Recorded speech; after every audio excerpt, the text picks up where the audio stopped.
The year was 1867, a time when the Great Plains held both splendor and sorrow.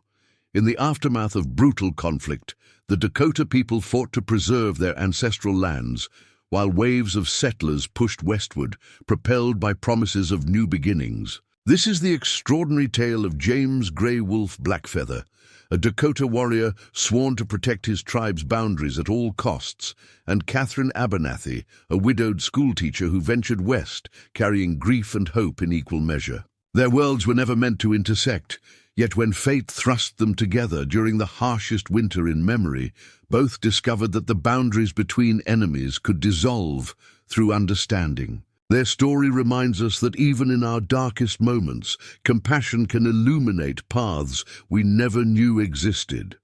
Before we jump back in, tell us where you're tuning in from, and if this story touches you, make sure you're subscribed, because tomorrow, I've saved something extra special for you. Summer was surrendering to autumn's first breath across the Dakota Territory, the prairie grasses shifting from vibrant green to golden amber as far as the eye could see.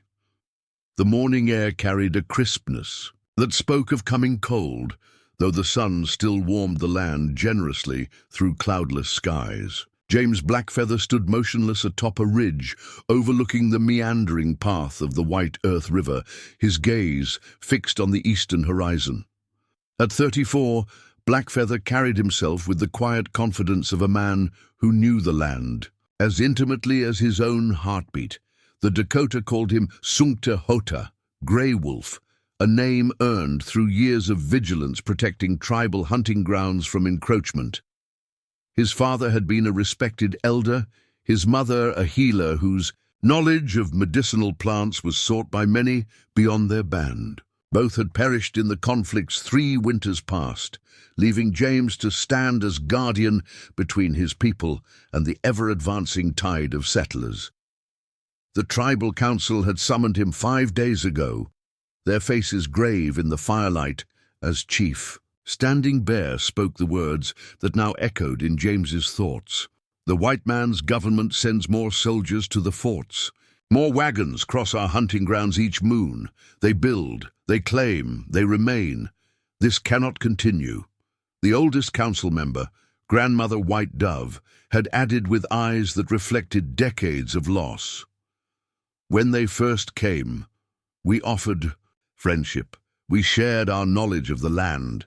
Now they take without asking, kill our buffalo, poison our waters with their mining. The chief's directive had been clear. You must make them understand these northern territories remain ours. Any who trespass beyond the boundaries must be turned back. Any who resist. The words had hung in the air, heavy with implication. James understood the unspoken conclusion. Eliminate the threat. For generations, his people had coexisted with other tribes across the vast prairies, their territories defined by mutual respect rather than arbitrary lines on paper maps. But the world was changing around them, treaties made and broken with disheartening regularity. The most recent agreement had established the White Earth River as the eastern boundary of Dakota hunting grounds, and a concession that had already cost them dearly in diminished resources. James adjusted the Winchester rifle slung across his back, a weapon traded from a Métis hunter the previous spring. The irony wasn't lost on him, using the white man's tools to protect against the white man's expansion, but sentimentality was a luxury his people could no longer afford. Movement in the distance caught his attention, a small convoy of 3 wagons making slow progress along the eastern approach. James narrowed his eyes, studying their direction. If they continued on their current path, they would cross the river by midday, entering lands they had no right to claim. He whistled softly, and from the brush below emerged his cousin Daniel, Thunderhawk, a young warrior of 20, whose eagerness sometimes outpaced his judgment. 3 wagons, James informed him in Dakota. Small group, probably families. Daniel's expression darkened. They bring more behind them, always more. Perhaps. James studied the convoy's path again. Or perhaps they simply lost their way. Lost? Daniel scoffed. They choose not to see the boundaries. Chief Standing Bear was clear. No more trespassers. James nodded slowly. We will warn them first, as we have always done. Daniel's hand went to the knife at his belt. And if they refuse to turn back? James didn't answer immediately, watching as the wagons continued their steady approach toward the river boundary. Then we do what must be done to protect our people. They descended the ridge, mounting their horses tethered in a small grove of cottonwoods. James led them on a circuitous route that would intercept the wagons just before they reached the river crossing. As they rode, he observed familiar signs of the settlers' impact. Fewer prairie chickens flushing from the grasses, the absence of elk tracks that had once been plentiful. The wagons had stopped by the time James and Daniel reached the river's eastern bank, their occupants gathering near the water's edge. From his position among the trees, James counted 7 people, a man and woman with 3 young children and an older couple, settlers, not soldiers or hunters. The man tested the river's depth with a long branch, while the woman kept the children from straying too close to the current. Families, James murmured, something uncomfortable settling in his chest. Daniel tensed beside him. They will build. Others will follow. Wait here, James instructed, dismounting and handing his rifle to his cousin. No weapons yet. The chief said, I know what the chief said. James fixed Daniel with a steady gaze. But I will speak with them first. He approached on foot, moving with deliberate visibility rather than stealth. The settler man spotted him almost immediately, straightening to his full height and reaching instinctively for the revolver at his hip. James raised his empty hands, stopping at a respectful distance. This river marks Dakota territory, he called. In English, his accent minimal after years of trading interactions. You may not cross. The tension was immediate, the woman gathering the children behind her while the older man stepped forward, his weathered face flushed with indignation. We have papers, he announced, reaching into his coat. Government papers showing the route to Miller's Creek settlement. James remained impassive. Your government's papers mean nothing here. This is Dakota land. The younger man's expression hardened. We've been traveling for months with permission from Fort Abercrombie. The route follows this river crossing. Then your fort gave you wrong directions, James replied evenly. The treaty establishes this river as the boundary. Cross it, and you trespass on Dakota hunting grounds. A flutter of movement from one of the wagons caught James' attention. Another figure emerged, a woman slender and dressed in dark clothing. Unlike the others, she showed no fear as she approached, though her steps were measured careful. Mr. Miller, she addressed the younger man, her voice carrying clearly across the distance. Perhaps we should consider what he's saying. The settler named Miller turned to her with obvious frustration. Miss Abernathy, we've come too far to turn back now. Miller's Creek is less than 20 miles beyond this river. The woman, Miss Abernathy, studied James with an intensity that made him uncomfortably aware of her perception. Where the others saw only a threatening Indian, her gaze suggested she was seeing something more. Is there an alternative crossing? She asked James directly. A place where we might pass without violating your territory? The question surprised him with its reasonability. Before he could respond, Daniel emerged from the tree line on horseback, rifle visibly ready. The atmosphere shifted instantly, the settler men moving protectively toward their families. James, Daniel called in Dakota. They test your resolve. The counsel was clear. The settlers couldn't understand his words, but the tone translated well enough. The woman in dark clothing, Miss Abernathy, stood her ground while the others retreated toward the wagons. You have until sundown to turn your wagons north, James announced, switching back to English. Follow the river 20 miles and you will find the trading post at Harper's Junction. From there, take the northern route to your settlement. That's 3 days out of our way, Miller protested. 3 days or your lives, Daniel added coldly, in accented English. James shot his cousin a warning glance before addressing the settlers again. The northern route is longer but safer. These are hunting grounds, not land for farming or building. Our supplies are limited, the woman, Miss Abernathy, said, stepping forward despite Miller's attempt to stop her. We have children with us. Something in her composure gave James pause. Unlike the others, she addressed him as an equal, her eyes meeting his without flinching. There is game along the northern route, he found himself offering, and the trading post will have provisions. A subtle shift crossed her features, not quite a smile, but perhaps recognition of the concession he'd made. She nodded once, then turned to Miller. We should heed his advice, she said firmly. I've no wish to risk the children's lives for the sake of a shorter journey. Miller looked ready to object, but the older man, perhaps his father, placed a restraining hand on his arm. Catherine's right, the elder Miller said.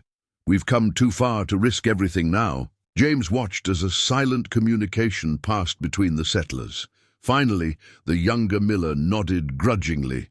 We'll take the northern route, he announced, turning back to James with poorly concealed resentment. But you tell your people. We travel with the full protection of the United States government. James didn't bother responding to the empty threat. Instead, he found his attention drawn again to the woman they'd called Catherine, who was helping to gather the children back toward the wagons. There was something unusual in her manner, a quiet authority that seemed at odds with her position. Among the traveling party, we will watch until you turn north, James informed them, stepping back toward the tree line. Anyone attempting to cross the river will not be warned again. As the settlers began preparing to move their wagons, the woman in dark clothing approached James once more, stopping at a respectful distance. My name is Catherine Abernathy, she said. I'm to be the teacher at Miller's Creek Settlement. James wasn't sure why she felt the need to offer this information, but he found himself responding. James Blackfeather. A flicker of surprise crossed her face at his American name, but she recovered quickly. Thank you for the warning, Mr. Blackfeather, she said. Not all would have granted us that courtesy. Before he could respond, she turned and walked back to the wagons, her straight-backed posture revealing no fear despite the tense encounter. James watched as she climbed aboard the third wagon, separate from the Miller family vehicles, and settled herself on the bench seat. They will try to cross elsewhere, Daniel predicted as they withdrew to their horses. Or return with more men. Perhaps, James acknowledged, unable to dismiss the possibility. We will alert the scouts to watch the river for 5 miles in each direction. As the wagons began their slow turn northward along the riverbank, James mounted his horse, his gaze lingering on the third wagon where Catherine Abernathy sat. A teacher journeying to a remote settlement was unusual enough, but something about her demeanor suggested layers of complexity beyond her stated purpose. You think too much, cousin, Daniel observed with the bluntness of youth. The chief's instructions were simple. James turned his horse toward the ridge they'd descended earlier. Nothing about our situation is simple anymore, Daniel. They followed the settlers at a distance until sunset, ensuring the wagons maintained their northward trajectory along the river. When the convoy finally made camp well away from the crossing point, James dispatched Daniel to inform the other scouts about the encounter while he remained to keep watch through the night. Preparing and narrating this story took us a lot of time, so if you are enjoying it, subscribe to our channel. It means a lot to us. Now back to the story. From his vantage point on the hillside overlooking their campsite, James observed the settlers' evening routine. The Millers gathered around their fire, the children kept close as darkness fell. But Catherine Abernathy sat somewhat apart, occasionally, engaging with the children, but largely occupied with what appeared to be a book in her hands. As night deepened and most of the settlers retired to their wagons, she remained by the fire, her profile illuminated by the flickering flames. There was a stillness about her that struck James as familiar, the composed solitude of one carrying grief. The realization made him uncomfortable.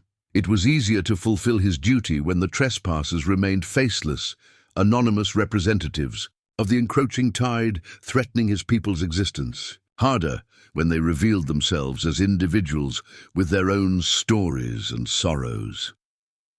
James shifted his position, forcing his thoughts back to his purpose. The settlers had heeded the warning, this time. But experience had taught him that the pressure of westward expansion would not relent. More would come, with their papers and promises and plans to transform the prairie into something unrecognizable. As the night grew colder, James wrapped his buffalo robe tighter around his shoulders, his eyes never leaving the settlers' camp. The woman, Catherine, finally retired to her wagon as the fire burned down to embers. Something about her continued to nag at his thoughts, a puzzle he couldn't quite resolve. She is still the enemy, he reminded himself quietly in Dakota. They all are. But as he settled in for his overnight vigil, James Blackfeather couldn't quite convince himself of the simplicity of that truth anymore. The morning brought a heavy mist rising from the river, shrouding the landscape in ghostly white. James watched as the settlers broke camp, their movements suggesting urgency to be underway. The wagons formed their line and continued northward as instructed, disappearing gradually into the mist. James should have felt satisfaction in the successful enforcement of the boundary. Instead, he found himself troubled by a sense of inevitability. These settlers had turned away, but others would come. The tide of westward expansion seemed as unstoppable as the changing seasons. He rode south along the ridge, scouting several miles downriver before turning back toward Dakota territory. His purpose today had been fulfilled. The boundary maintained, the trespassers turned back. Yet the encounter left him with questions rather than resolution. As he forded the river at a shallow crossing and entered the familiar landscape of his homeland, James found his thoughts returning to Catherine Abernathy's steady gaze. "Not all would have granted us that courtesy," she had said, acknowledging the mercy in his warning. Did she understand how precarious that mercy had been? How close Daniel had come to fulfilling the council's directives without hesitation? How many others would come with no interest in heeding warnings or respecting boundaries? The autumn sun burned away the morning mist as James rode toward the Dakota encampment, nestled in the sheltered valley beyond the western hills. Smoke from cooking fires rose in thin columns against the clear sky, and the sounds of daily life. Children's laughter, women's voices, the rhythmic pounding of tools welcomed him home. Yet even as he passed among his people, exchanging greetings and reporting the successful turning away of trespassers, James couldn't shake the certainty that this small victory was merely a moment's reprieve in a conflict with no foreseeable resolution. Chief Standing Bear received his report with grim satisfaction, but offered a warning that echoed James's own thoughts. "They will return, Sunkdehota, with more guns, more papers, more demands. And when they do, our warnings may no longer be enough." James nodded, knowing the chief spoke the truth. The council had made its position clear. The time for accommodation was past. The survival of the Dakota people required defending what remained of their territory with whatever means necessary. As twilight settled over the encampment, James sat alone by his fire, methodically cleaning his rifle while his mind traveled back to the river boundary and the wagons turning northward. He wondered if Catherine Abernathy and her companions had reached the trading post yet, if they would successfully navigate the longer route to their destination, if they understood how fortunate they had been. His duty was clear. His path was determined. Yet as the stars emerged in the darkening sky, James Blackfeather couldn't escape the feeling that something fundamental had shifted during that encounter at the river. Something that would test his resolve in ways the council could never have anticipated. 3 weeks after turning away the settlers at the White Earth River, the first winter storm descended upon the Dakota Territory with unexpected ferocity. The wind howled across the plains like a living entity, driving snow in horizontal sheets that obscured the landscape in blinding white. In the sheltered valley where the Dakota band had established their winter camp, James Blackfeather emerged from his lodge, securing the entrance against the biting cold. The hunting party should have returned by now, Daniel Thunderhawk observed, appearing beside him with a buffalo robe wrapped tightly around his shoulders. James nodded, his breath forming clouds in the frigid air. They would have sought shelter when the storm began. They know better than to travel in this. The early November blizzard had struck with little warning, transforming the golden prairie into a treacherous white wilderness within hours. Even the eldest members of the tribe commented on its unusual timing and intensity. Grandmother White Dove had been particularly troubled, claiming the spirits whispered of a difficult winter ahead. "I'll check our northern boundary," James decided, turning toward his cousin. "The storm may have driven elk down from the high country." Daniel frowned. "You shouldn't go alone. The white settlers will be huddled in their cabins praying for survival," James finished. "No one with sense would venture out in this weather." Nevertheless, James armed himself carefully before departing. The Winchester rifle, ammunition, his hunting knife, and a small axe, tools for survival that doubled as protection if needed. The council's directive remained in force: defend the boundaries, eliminate threats. In the 3 weeks since their encounter with Catherine Abernathy's wagon party, 2 more groups of settlers had been turned away at different crossing points along the river. The second group had offered resistance, requiring a show of force from James's scouts to persuade them to seek another route. The elders were growing impatient with warnings and increasingly insistent on more definitive action. Only Chief Standing Bear's measured leadership had prevented bloodshed thus far, but even his influence had limits. The tribe's future hung in a precarious balance between defending what remained of their territory and avoiding the devastating military reprisals that would surely follow any violence against white settlers. James chose his strongest horse, a sturdy buckskin gelding accustomed to winter conditions. With provisions for 3 days secured behind his saddle, he set out northward, following the frozen river that marked their territorial boundary. The storm had diminished slightly, but visibility remained poor. The landscape transformed into unfamiliar contours of white. By midday, James had covered nearly 10 miles, finding no signs of either the hunting party or wildlife movement. The temperature continued to drop as daylight waned, and he began searching for suitable shelter to wait out the night. An outcropping of rocks near a bend in the river offered some protection from the wind, and James dismounted, leading his horse into the lee of the formation. As he gathered wood for a small fire, something unnatural caught his eye. A dark shape half buried in a snowdrift, some 50 yards downstream. Moving cautiously closer, the shape resolved into the unmistakable outline of an overturned wagon, its canvas covering torn and flapping in the wind.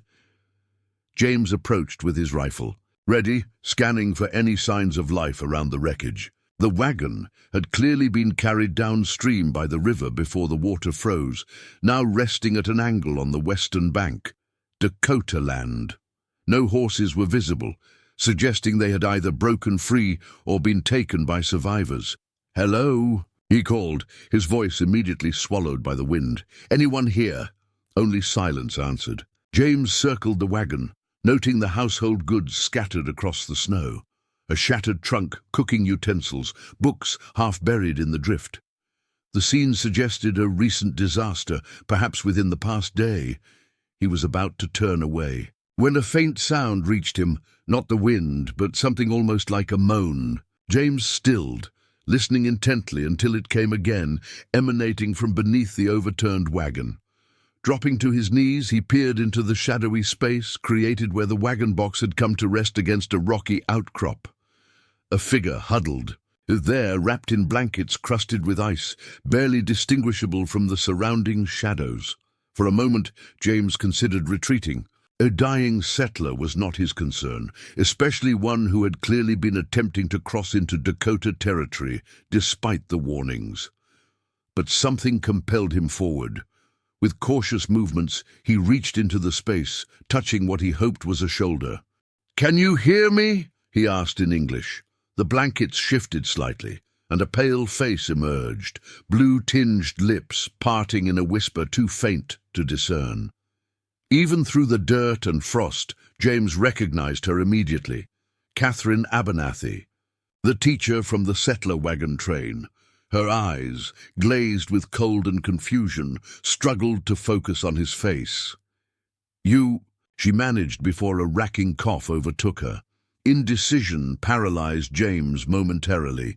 The council's directive was clear: trespassers were to be turned back or eliminated, but this woman posed no threat in her current state, and leaving her to freeze violated principles more fundamental than tribal politics. "Don't speak," he instructed, already shrugging out of his buffalo robe. "Can you move?" She nodded weakly, and James helped her from beneath the wreckage, wrapping his robe around her shivering form. Her skin was dangerously cold, her movements uncoordinated, advanced stages of exposure that would claim her life without immediate intervention. "Where are the others?" he asked, scanning the area for additional survivors. "Harper's Junction," she whispered through chattering teeth. "I was coming back. Supplies for school." Her explanation fragmented as another bout of coughing seized. "Her!" James made his decision quickly, knowing that questioning her further would waste precious time.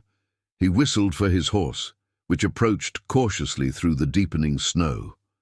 "I need to get you warm," he told her, supporting most of her weight as he led her toward the outcropping where he'd planned to make camp. "Can you stay awake?" Catherine nodded, though her head lolled against his shoulder. "The children, waiting." "The children are safe," James assured her, though he had no way of knowing this. "Focus on staying conscious." He worked efficiently, securing his horse in the shelter of the rocks, then clearing snow to create a space protected from the wind. The small supply of firewood he'd gathered earlier would be insufficient for the night, but he spotted deadfall along the riverbank that could be harvested once the immediate crisis had passed. James built a fire with practiced movements, positioning Catherine beside it while he erected a crude shelter using the oilcloth he carried as part of his provisions. Her condition alarmed him, lips and fingers showing signs of frostbite, breathing shallow and irregular, consciousness fading despite his instructions to stay awake. "Catherine," he said firmly, using her name to capture her attention. "Look at me." Her eyes fluttered open, confusion evident in their depths. "How do you know my name?" "The river crossing, 3 weeks ago," James reminded her, removing her frozen boots to assess the damage to her feet. "You were traveling to Miller's Creek to be their teacher." Recognition flickered across her features. "James Blackfeather," she murmured. "The Dakota Scout." He nodded, relieved that her memory remained intact despite her condition. "Your feet are frostbitten, but not severely. I need to warm them gradually." As he worked, James maintained a steady stream of questions, forcing Catherine to respond and remain conscious. He learned that she had indeed reached Miller's Creek, settlement via the northern route he'd recommended. After establishing her school with the settlement's 12 children, she had traveled back to Harper's Junction for additional supplies, accompanied only by a young man from the settlement who served as her guide and protection. "The storm came so suddenly," she explained, her voice strengthening slightly as warmth from the fire penetrated her frozen limbs. "The river. It wasn't fully frozen. Mason thought we could cross, but the ice broke beneath the wagon." "This Mason?" James asked, preparing a broth from his provisions. "Where is he now?" Catherine's eyes filled with tears. He didn't surface. I tried to find him, but the current—" Her voice broke. "I managed to reach this side, but the wagon—" Everything was lost. James handed her the cup of hot broth, guiding it to her lips. When her trembling hands proved inadequate, the story painted a clear picture: an inexperienced guide, a dangerous crossing attempt, a tragic outcome. But it didn't explain why Catherine had been traveling alone in the first place, carrying school supplies through dangerous territory on the edge of winter. Most settlements would send a group for supplies, he observed, not a teacher and a boy. Something guarded entered her expression. Resources are limited. Everyone has responsibilities. The evasion was obvious, but James didn't press. Whatever complexities existed at Miller's Creek weren't his immediate concern. Ensuring this woman's survival through the night took precedence. As darkness enveloped them completely, the storm redoubled its fury. James ventured out only briefly to secure more firewood, unwilling to leave Catherine alone for long. When he returned, he found her examining a small, leather-bound book she'd extracted from inside her clothing, apparently the only possession she'd managed to save from the river. "My husband's journal," she explained, catching his questioning glance. "Robert kept meticulous records of our life together. It's all I have left of him." The revelation of her widowhood aligned with something James had sensed during their first encounter, that specific quality of contained grief he'd recognized in her solitary figure by the campfire. "He died in the war?" James asked, feeding new branches into their fire. Catherine nodded. "At Gettysburg, 4 years ago now, though sometimes it seems like yesterday." She traced the journal's cover with reverent fingers. "He was a teacher too. We had plans to establish a school together in Minnesota. After he died, I couldn't stay there. Too many memories." James absorbed this information silently. The great conflict that had torn apart the white man's nation had barely touched the Dakota people directly, though its aftermath had accelerated westward expansion as displaced families sought new beginnings. "So you came west alone," he observed, "to teach other people's children." "To start again," she corrected gently. "Though yes, the children are my purpose now." The simple dignity in her statement resonated with James in unexpected ways. His own parents had instilled in him the belief that purpose transcended individual happiness, that one lived to serve something greater than oneself. For him, that purpose was protecting his people. For Catherine Abernathy, it was nurturing the next generation. As the night deepened around their small shelter, James maintained the fire, while Catherine drifted in and out of consciousness. Her condition had stabilized, but she remained dangerously weak. When she shivered violently despite the fire's warmth, James hesitated only briefly before moving to her side, sharing his body heat in the practical, impersonal manner of wilderness. "Survival. Thank you," she murmured, her voice blurred with exhaustion, "for not leaving me to die." The gratitude carried an implicit understanding of what his duty might have dictated under different circumstances. James found himself uncomfortable with her awareness of the fragility of her situation. "Rest," he instructed, adjusting the buffalo robe to better cover them both. "We have difficult decisions to make when morning comes." Catherine's breathing eventually settled into the rhythm of sleep, but James remained vigilant, listening to the storm's fury while contemplating the complications this unexpected encounter had created. By the strict interpretation of the council's directive, he should never have intervened. A trespasser had entered Dakota territory. Nature had rendered judgment. His duty should have been clear. Yet he had acted without hesitation to save her. Life, driven by principles that transcended tribal boundaries. Now he faced the consequence of that choice. What to do with Catherine Abernathy when daylight came? He could escort her back to Harper's Junction, returning her to her own people. the safest option for all concerned. But the trading post was at least 2 days' journey in good weather, potentially longer in these conditions, and her weakened state made such travel dangerous. Alternatively, he could bring her to the Dakota winter camp, Grandmother White Dove's. Healing skills might be Catherine's best chance for recovery, but introducing a white woman into the heart of the community carried significant risks. The council would question his judgment, possibly view his actions as a betrayal of their directive. The third option, leaving her with sufficient supplies to fend for herself once her condition improved, struck him as both impractical and dishonorable. Having intervened once, he couldn't abandon her to an uncertain fate. As Catherine slept beside him, her presence an unexpected weight of responsibility, James Blackfeather confronted the realization that sometimes duty to one's people and duty to one's principles could lead down divergent paths. Morning arrived with eerie stillness, the storm having exhausted itself during the night. The landscape lay transformed beneath a pristine blanket of snow 3 feet deep in places, the rising sun creating a blinding brilliance that forced James to shield his eyes as he emerged from their shelter.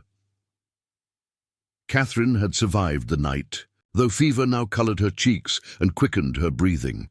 The transition from extreme cold to warmth often triggered such responses, James knew from experience. Left untreated, such fevers could be as deadly as the cold itself. He prepared a tea from herbs carried in his provisions, willow bark and echinacea, and helped Catherine drink it, despite her semi-conscious state. "The storm has passed," he informed her, as clarity briefly returned to her eyes. "But you're developing a fever. You need proper care." "Harper's Junction," she murmured, attempting to sit up before weakness forced her back down. James shook his head. "Too far in your condition." He paused, the decision solidifying as he spoke it aloud. "I'm taking you to my people's winter camp. Our healer can help you." Alarm crossed Catherine's features. "Your counsel, you said trespassers would be turned back," James finished. "But you're not trespassing now. You're under my protection." The distinction might seem meaningless to the tribal elders, but it was significant to James. By claiming Catherine as his responsibility, he was invoking ancient protocols that even the council would hesitate to override. It was a calculated risk, but one that honored both his duty to his people and the moral principles his parents had instilled in him. "Why would you risk that?" Catherine asked, her directness undiminished by her weakened state. James considered the question carefully before answering, "Because sometimes survival depends on seeing beyond boundaries." He dismantled their camp efficiently, securing Catherine on his horse before mounting behind her. Her slight frame felt alarmingly fragile against him, radiating fever heat that contrasted with the bitter cold surrounding them. As they set out southward toward the Dakota winter camp, James found himself acutely aware of the crossing point he had just traversed. From enforcing boundaries to deliberately breaching them, from tribal warrior to something more complicated. Catherine drifted between consciousness and delirious dreams as they traveled, occasionally murmuring about children waiting for lessons or calling for her lost husband. James maintained a steady pace through the snow-laden landscape, grateful that the storm had passed, but conscious of the deteriorating condition of his passenger. By midday, they created a ridge that offered views of the valley where smoke from the Dakota lodges rose in thin columns against the clear sky. James paused, allowing Catherine a moment to comprehend their destination. "Your people may not welcome me," she observed, lucidity briefly returning.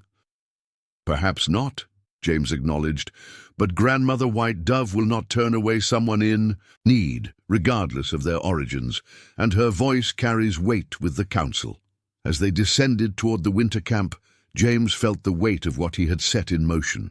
By bringing Catherine Abernathy into the heart of Dakota territory, he was challenging the very directives he had sworn to uphold. Yet something deeper than tribal politics guided him now. A recognition that sometimes protection required opening boundaries rather than enforcing them. The first scouts spotted them when they were still half a mile from the camp. Word spread quickly, and by the time James reached the outer circle of lodges, a crowd had gathered. Daniel Thunderhawk pushed to the front, his expression transitioning from relief to shock as he recognized James's passenger. "Cousin," he hissed, "in Dakota, have you lost your mind? You bring a white woman into our camp? She needs grandmother's medicine," James replied calmly, though in English so Catherine could understand. "She nearly died in the storm." Daniel switched to English, his voice hardening. "Then she would have been one less trespasser to worry about." Catherine stirred against James, attempting to sit straighter despite her weakness. "I understand your anger," she addressed Daniel directly, her voice faint but steady. "But I did not choose to cross your boundary. The river decided that for me." Before Daniel could respond, the crowd parted to admit Grandmother White Dove. The elderly healer approached, her face impassive as she studied the scene before her. "Sancta Hota brings a wounded bird to our nest," she observed in Dakota, then switched to accented but clear English. "Why do you bring her here, James Blackfeather?" James met the old woman's penetrating gaze without flinching. "Because she needs healing that only you can provide, Grandmother, and because I believe the spirits guided our paths to cross for a purpose beyond our understanding." The old woman's eyes narrowed, shifting to Catherine's fever-bright face. After a long moment of assessment, she nodded once. "Bring her to my lodge," she instructed. "The council will have many questions, but those can wait until her fever breaks or until she dies." She fixed James with a significant look. "Her life now rests in your hands, Sancta Hota. Whatever comes of this decision, you alone will bear it."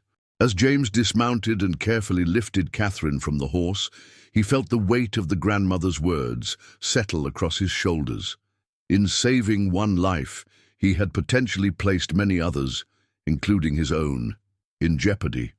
The path forward was uncertain, fraught with complexities that extended far beyond the simple directive to eliminate trespassers. Yet as he carried Catherine toward Grandmother White Dove's lodge, James Blackfeather found himself strangely at peace with his choice. Whatever consequences awaited, he had acted according to principles that defined him more fundamentally than tribal politics ever could. The true test, he realized, was just beginning. Grandmother White Dove's lodge stood slightly apart from the others in the winter camp, its exterior marked by bundles of dried herbs and medicine pouches that identified it as a place of healing. Inside, the air hung heavy with aromatic smoke from a mixture of sage, sweetgrass, and other medicinal plants that James couldn't identify.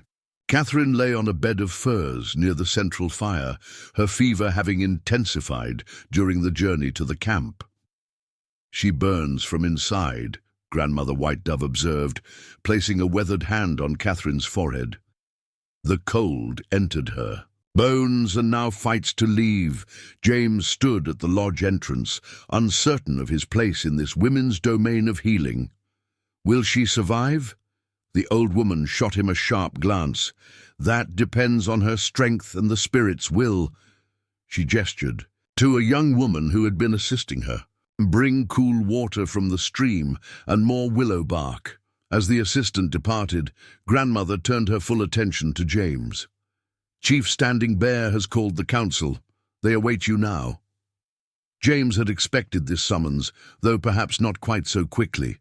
The council's reaction to his decision was predictable. Bringing a white woman into their winter camp violated both their explicit directives and generations of caution regarding outsiders. "Will you?" he began, glancing at Catherine's feverish form. "I will tend to her," Grandmother assured him, her tone softening slightly. "But you must face what you have set in motion, Sancta Hota. Go. The council lodge stood at the center of the winter camp, its entrance facing east, according to tradition. James approached with measured steps, conscious of the eyes following his progress through the camp. Word had spread quickly. The respected warrior who had been tasked with keeping trespassers out had instead brought one into their midst. Inside the council lodge, 7 elders sat in a semicircle around the central fire pit, their faces grave in the flickering light. Chief Standing Bear occupied the central position, his silver-streaked hair and deeply lined face reflecting decades of leadership through increasingly difficult times. James took his place opposite the elders, assuming the cross-legged position of respect. "Schoolteacher," the chief began formally, using James's Dakota name. "You have brought a white woman into our winter camp against our directive that all trespassers be turned away from our territory." It wasn't phrased as a question, but James recognized the invitation to explain himself. The woman did not intentionally trespass, he stated, maintaining the formal tone appropriate for council proceedings. Her wagon broke through ice during the storm. The river carried her onto our land. Her companion drowned. An elder to the chief's right, Greyhawk, a warrior from an earlier generation, spoke sharply. "Intention matters little. Results remain the same. One settler becomes many." James met the elder's fierce gaze steadily. She was dying. To leave her would violate our teaching that all life deserves respect. "The lives of our people deserve respect first," countered another elder. "Each settler we allow threatens our future." Chief Standing Bear raised a hand, silencing the brewing argument. "Tell us, Schoolteacher, who is this woman you risk so much to save?" James chose his words carefully. "Her name is Catherine Abernathy. She is a teacher traveling to Miller's Creek settlement. She is a widow whose husband died in the white man's civil war." Something flickered in the chief's expression. Recognition, perhaps, of parallels to losses their own people had suffered. "A teacher," he repeated thoughtfully. "And what do you propose we do with this teacher, now that you have brought her among us?" "Once Grandmother White Dove has healed her fever, I will escort her to Harper's Junction," James replied. 2 days' journey when weather permits." The council exchanged glances, clearly communicating without words. Finally, Chief Standing Bear spoke again, his voice weighted with authority. "The winter has only begun, Schoolteacher. The path to Harper's Junction may remain impassable for weeks, perhaps months." He leaned forward slightly. "Until then, this woman remains your responsibility. If she brings harm to our people, through action or simply presence that draws others, that harm will be counted against you." James inclined his head, accepting the burden. "I understand, Chief. Furthermore," Standing Bear continued, "she must not be permitted to observe our sacred ceremonies or learn that which is meant only for Dakota ears. She remains an outsider, regardless of how she came to be here. She will respect our ways," James promised. The chief studied him for a long moment before concluding, "The council will watch closely, Schoolteacher. The path you walk narrows with this choice." As James departed the council lodge, the weight of responsibility settled more firmly across his shoulders. He had known the potential consequences of bringing Catherine into the camp, yet the reality of his position, caught between duty to tribal directives and commitment to the woman whose life he had saved, crystallized in new clarity. When he returned to Grandmother White Dove's lodge, he found Catherine awake, though obviously weak. She sat propped against rolled furs, sipping a steaming liquid from a carved wooden cup. Her eyes, clearer now but still reflecting fever brightness, found his immediately. "Your council wants me gone," she observed, her perception cutting straight to truth despite her weakened state. James settled cross-legged near her bedside. "When you are strong enough. And until then you are under my protection," he replied simply. Catherine studied him over the rim of her cup. At what cost to yourself? The directness of her question, her immediate grasp of the political complexities his decision had created, surprised him. Most white settlers James had encountered viewed tribal structure as primitive, failing to recognize the sophisticated governance and social contracts that bound Dakota society. "Together, the cost is mine to bear," he answered. Grandmother White Dove, who had been mixing herbs at the far side of the lodge, snorted softly. "Men always think they alone carry burdens."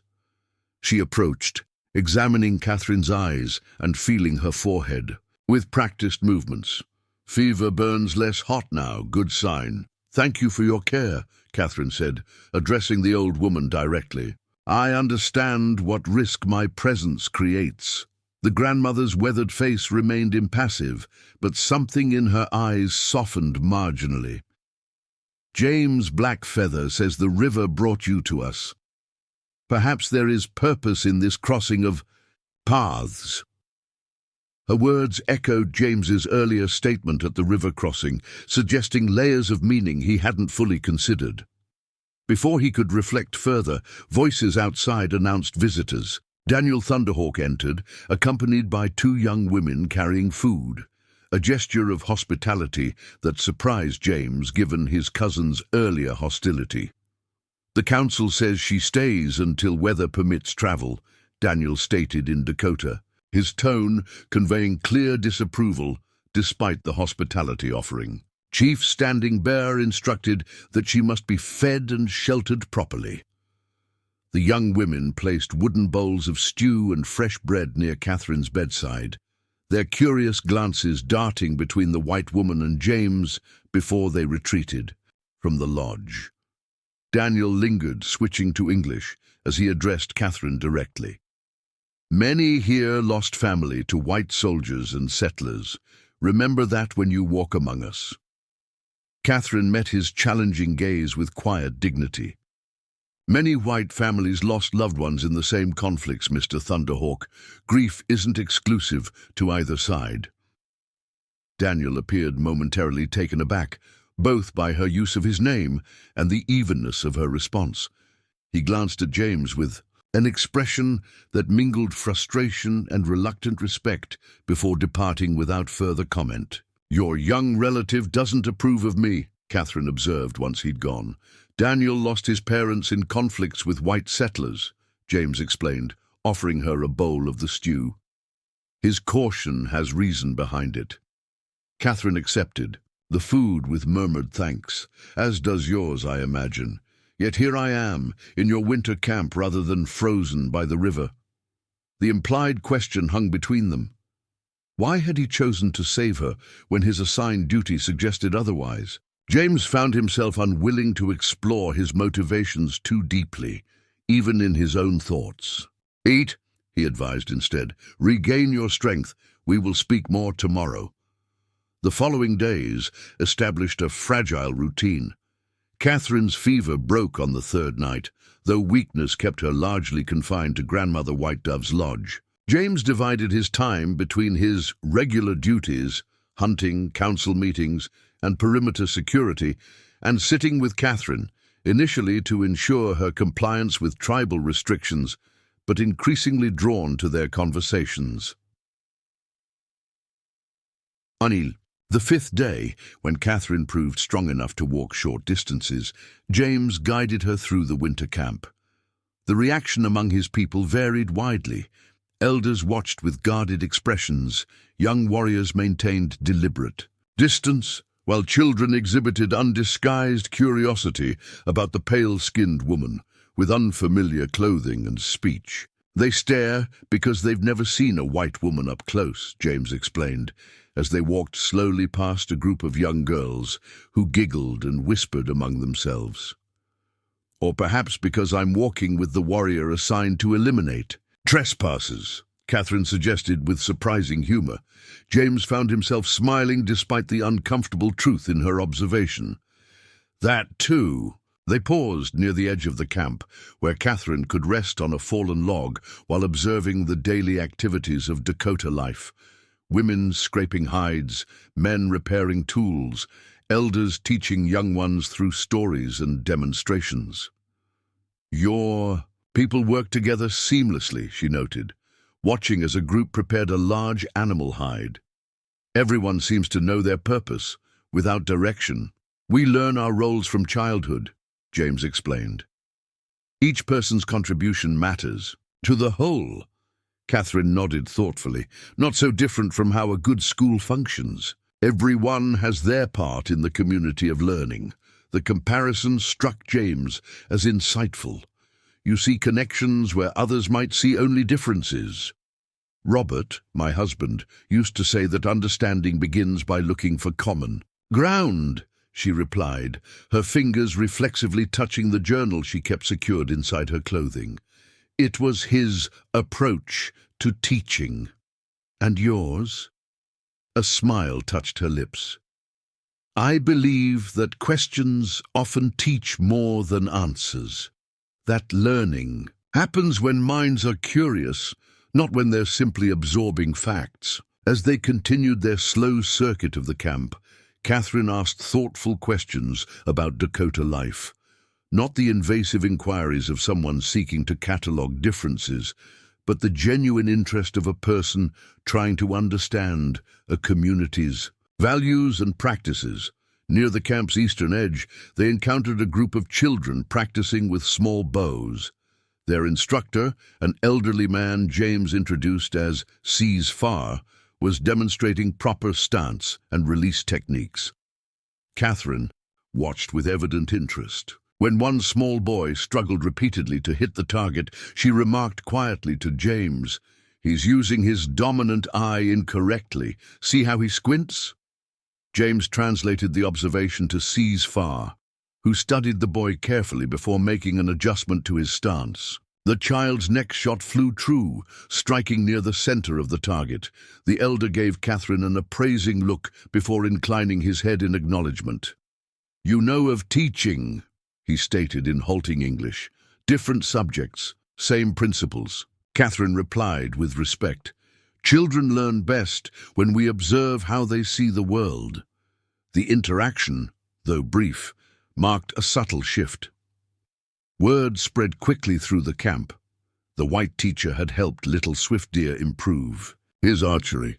It was a small thing, but in a community where children were considered everyone's responsibility, such contributions carried significance. That evening, as James accompanied Catherine back to Grandmother White Dove's lodge, she asked a question that had clearly been weighing on her mind. Will I ever be permitted to return to Miller's Creek? The children there have no teacher now. The question caught James off guard, not the content, which was natural enough, but the complexity of emotions it stirred in him. The logical answer was straightforward. Once weather permitted safe travel, he would escort her to Harper's Junction, as promised. From there, she could either return to the settlement or journey eastward to more established territories. Yet something in him resisted the simplicity of this outcome. "The winter has barely begun," he reminded her. "Travel may not be possible for many weeks." Catherine studied his face, perhaps hearing what remained unspoken. "And if I were to stay here during that time, what would be permitted?" James considered carefully before answering. "The council has forbidden sharing of sacred knowledge or ceremonies. Beyond that," he paused, an idea forming. "There are children here who might benefit from your teaching methods, if approached correctly." Hope flickered across her features. "I would welcome the opportunity. Idleness has never suited me, and I owe your people a debt for my life and care." The suggestion would require council approval, James knew. Allowing a white teacher any influence over Dakota, children would generate significant resistance from many quarters. Yet the potential benefit, creating meaningful purpose for Catherine during her enforced stay, while potentially enhancing the children's learning, seemed worth pursuing. "I will speak with Chief Standing Bear tomorrow," he promised. When James presented the idea to the council the following morning, the reaction was predictably mixed. Several elders rejected the notion outright, viewing any white influence over their children as a threat to cultural preservation. Others recognized practical advantages. Many Dakota recognized that understanding English and white customs had become increasingly necessary for survival in a changing world. Chief standing. Bear listened to the debate in thoughtful silence before rendering his judgment. "The white teacher may share knowledge of her language and numbers," he decreed, "but one of our own must always be present, and no teaching may contradict our ways or beliefs." It was a careful compromise, typical of the chief's balanced leadership. James accepted the terms with gratitude, recognizing both the opportunity and the boundaries it established. When he informed Catherine of the council's decision, her entire demeanor transformed. Weakness from her ordeal seemed to fall away as purpose reinvigorated her spirit. "I'll need materials," she said immediately. "Mind already planning lessons. Paper, if possible, writing implements, and a space suitable for teaching." James couldn't help smiling at her enthusiasm. "The lodge used for children's winter learning will be prepared. As for materials..." He hesitated, reluctant to remind her of all she had lost in the river crossing. "I understand resources are limited," Catherine assured him. "Teachers learn to improvise. Bark can become paper. Charcoal makes adequate writing tools. The most important elements are willing minds." Over the next several days, Catherine's presence in the camp shifted subtly from tolerated outsider to purposeful visitor. With Grandmother White Dove acting as cultural overseer, she began conducting daily language lessons for a small group of children whose parents had granted permission. Her methods, incorporating games, stories, and natural objects as teaching tools, differed markedly from the rote memorization typically used by white teachers of the era. "She teaches like our storytellers," James overheard one mother commenting to another as they watched their children eagerly participating in Catherine's lesson. "Through interest, not force." Not everyone approved, of course. Daniel and several other young warriors maintained deliberate distance, viewing Catherine's presence as a dangerous precedent. Some elders worried about cultural contamination, but others, including Grandmother White Dove, observed with growing interest. "The river brought us more than a half-drowned white woman," the old healer remarked to James one evening, as they watched Catherine teaching a group of women to write their names using symbols marked in smooth clay tablets. "It brought a bridge builder." 2. Weeks after Catherine's arrival in the camp, heavy snow fell again, confirming what the elders had predicted. The winter of 1867 would be exceptionally severe. Travel to Harper's Junction became not merely difficult, but potentially lethal, effectively extending Catherine's stay indefinitely.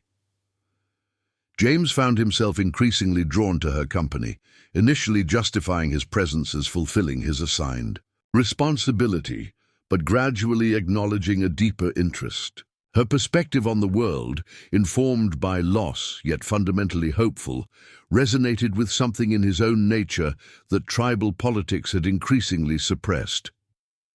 One evening, as they sat together outside Grandmother's lodge watching the northern lights dance across the winter sky, Catherine asked the question that had lingered between them. "Why did you really save me, James Blackfeather? The truth this time." James gazed upward at the shimmering curtains of green and blue light, considering his answer carefully.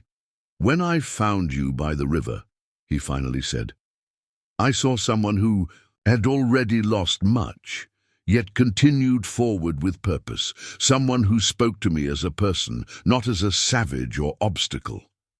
He turned to look at her directly. "I recognized something in you that seemed worth preserving." Catherine's eyes reflected the dancing lights above as she absorbed his words. "Even at the cost of your standing among your people. Some principles exist beyond tribal boundaries," James replied. "My father taught me that a warrior's greatest strength comes not from his ability to take life, but from his wisdom in knowing when to preserve it." A comfortable silence fell between Them filled with the quiet sounds of the winter night and the shared understanding that boundaries, whether between territories or people, sometimes existed primarily to be transcended. "Tomorrow," Catherine said suddenly, "I want to teach the children about stars, both the names my people use and the stories your people tell about them." She glanced at him uncertainly. Would that be permitted? A lesson that honors both traditions. The request represented exactly the kind of cultural bridge building that worried some council members. Yet James found himself nodding. "I will speak, with Seas Far. The star stories belong to the elders, but he might be willing to share some with you." He paused, then added, "It would be good for the children to understand that the same stars shine over all people, regardless of boundaries." Below, Catherine's smile in response carried a warmth that defied the winter chill surrounding them. In that moment, James Blackfeather recognized with startling clarity that the boundaries being transcended extended far beyond territorial lines or cultural traditions. Against all expectation, against tribal directive and personal caution, he was forming an attachment to this widowed teacher that could reshape his understanding of duty and destiny alike. January arrived with bitter vengeance, bringing temperatures so severe that the Dakota elders spoke of omens. Breath crystallized instantly in the air outside the lodges, and even the hardiest wildlife retreated into deeper shelters. The winter camp had settled into a rhythm shaped by necessity and tradition. Daily hunting rotations, communal meals, prepared from preserved stores, evening gatherings for stories and instruction. Catherine Abernathy had been among them for nearly 6 weeks now, her presence evolving from anomaly to acknowledged, if unusual, fixture. The children greeted her enthusiastically each morning as she made her way to the teaching lodge, where she conducted daily lessons in English, arithmetic, and what she called the wider world beyond the plains. Always under the watchful eye of either Grandmother White Dove or Seas Far, her teaching respected the boundaries established by the council while gently expanding the children's understanding. James Blackfeather watched this transformation with complex emotions. His responsibility for Catherine remained official and acknowledged, but what had begun as duty had evolved into something neither had anticipated. Their evenings spent in conversation, first about practical matters of survival and adaptation, had gradually deepened into exchanges about beliefs, hopes, and the uncertain future facing both their peoples. "You're distracted," Daniel Thunderhawk observed, as they checked snare lines along the frozen creek bed. "The white teacher occupies too many of your thoughts." James adjusted a snare that had been disturbed by wind. "The council tasked me with her supervision." "Supervision," Daniel repeated with obvious skepticism. "Is that what you call the hours spent talking by Grandmother's fire? The smiles you exchanged during children's lessons?" Rather than denying observations that held undeniable truth, James changed the subject. "These tracks are fresh, fox moving eastward." Daniel wasn't deterred. "The council grows concerned, cousin. Chief Standing Bear has defended your decisions thus far, but questions arise about your judgment. The warning was delivered without malice, concern from family rather than criticism from a rival." James straightened, meeting his cousin's gaze. "Directly. My judgment serves the people as it always has," he stated firmly. "Catherine Abernathy's presence has brought no harm. The children benefit from her knowledge." "Knowledge carries dangers of its own," Daniel countered. "She teaches our children white ways of thinking, white words, white numbers." "Tools," James corrected. "Tools they may need as the world changes around us." Daniel fell silent as they continued checking the remaining snares, 2 yielding rabbits that would contribute to the evening meal. As they prepared to return to camp, he spoke again, his voice lower. "There's more you should know. Scouts reported movement to the east, soldiers from Fort Abercrombie traveling with several civilian men." James's attention sharpened instantly. "How many? What direction?" 12 soldiers, 3 civilians, Daniel replied. Following the White Earth River, they stopped at Harper's Junction 3 days ago, asking questions about a missing teacher. The information landed like a stone in still water, ripples of implication, expanding outward. Nearly 2 months had passed since Catherine's accident at the river. James had assumed her absence would be noted at the settlement, but military involvement suggested higher concerns. The traders at the junction gave them nothing? Daniel shrugged. They claimed ignorance, according to our scouts, but snow has melted enough along the river valley to reveal what was hidden. The soldiers found remains of a wagon. They search. More purposefully now. James absorbed this news in silence as they walked. The winter had been harsh but inconsistent. Heavy snow followed by brief warming periods, then freezing again. Such patterns created unpredictable traveling conditions and exposed evidence previously concealed by drifts. I must inform the council, he decided, and Catherine should know that search parties look for her. Daniel gave him a sidelong glance. And if she wishes to rejoin her people, the soldiers could escort her safely to her settlement. The question probed at tensions James had deliberately avoided examining too closely. His official responsibility was clear. Once safe passage became possible, Catherine should return to her own people.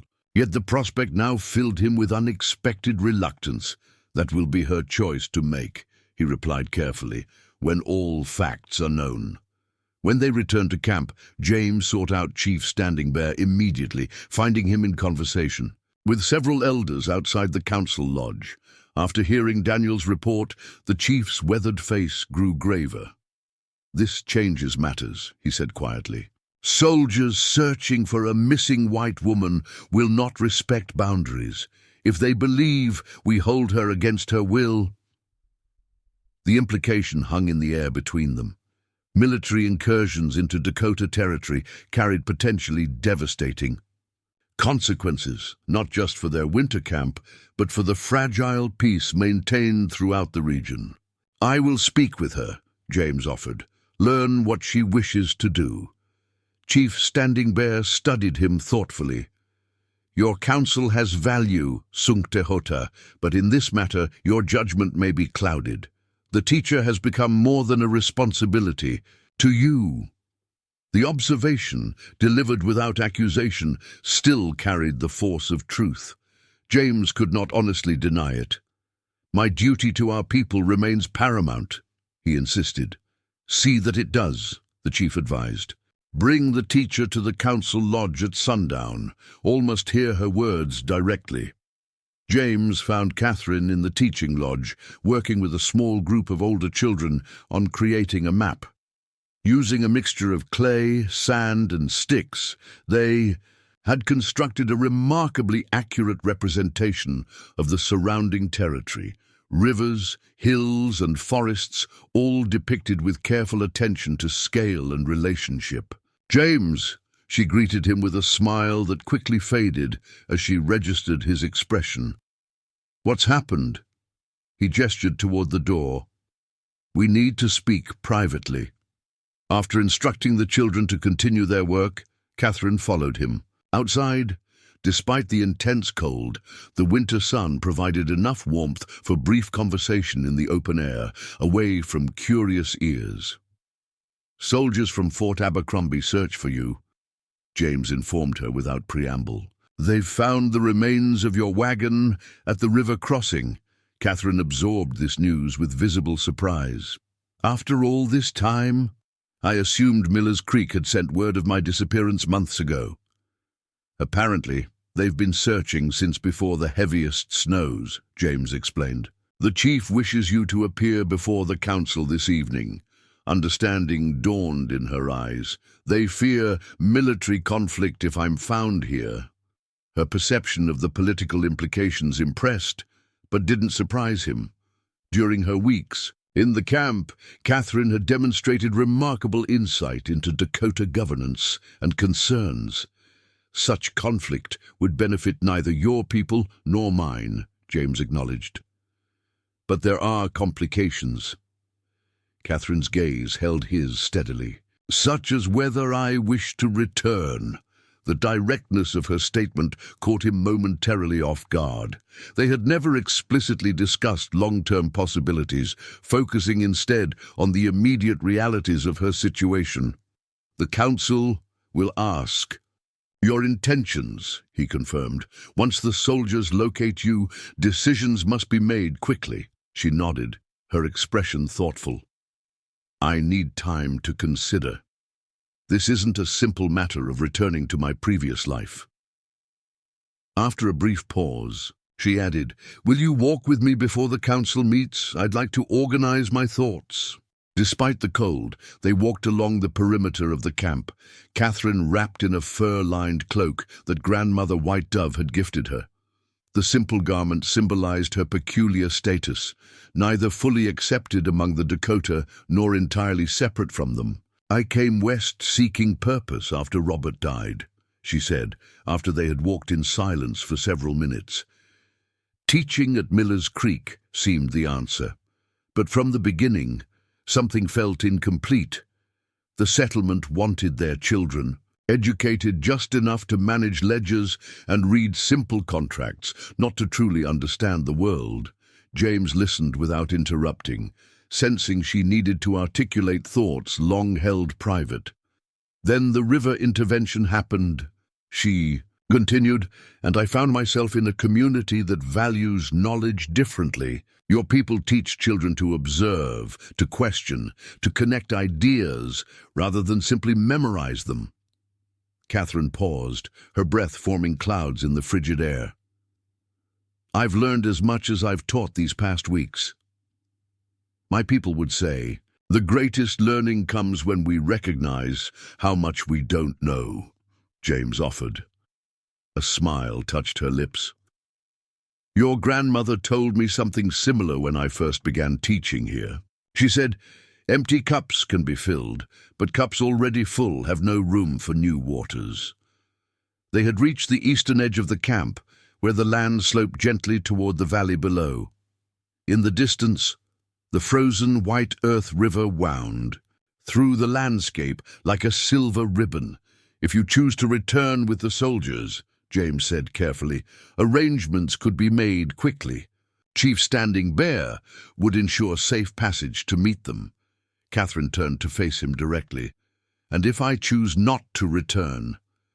The question hung between them, laden with implications beyond the immediate political concerns. James met her gaze steadily. "That path carries greater complications. The soldiers will not simply accept your disappearance. They may believe you're held against your will. Could I not simply send a message? Explain my choice?" "Would your people accept such a message as genuine?" James countered gently.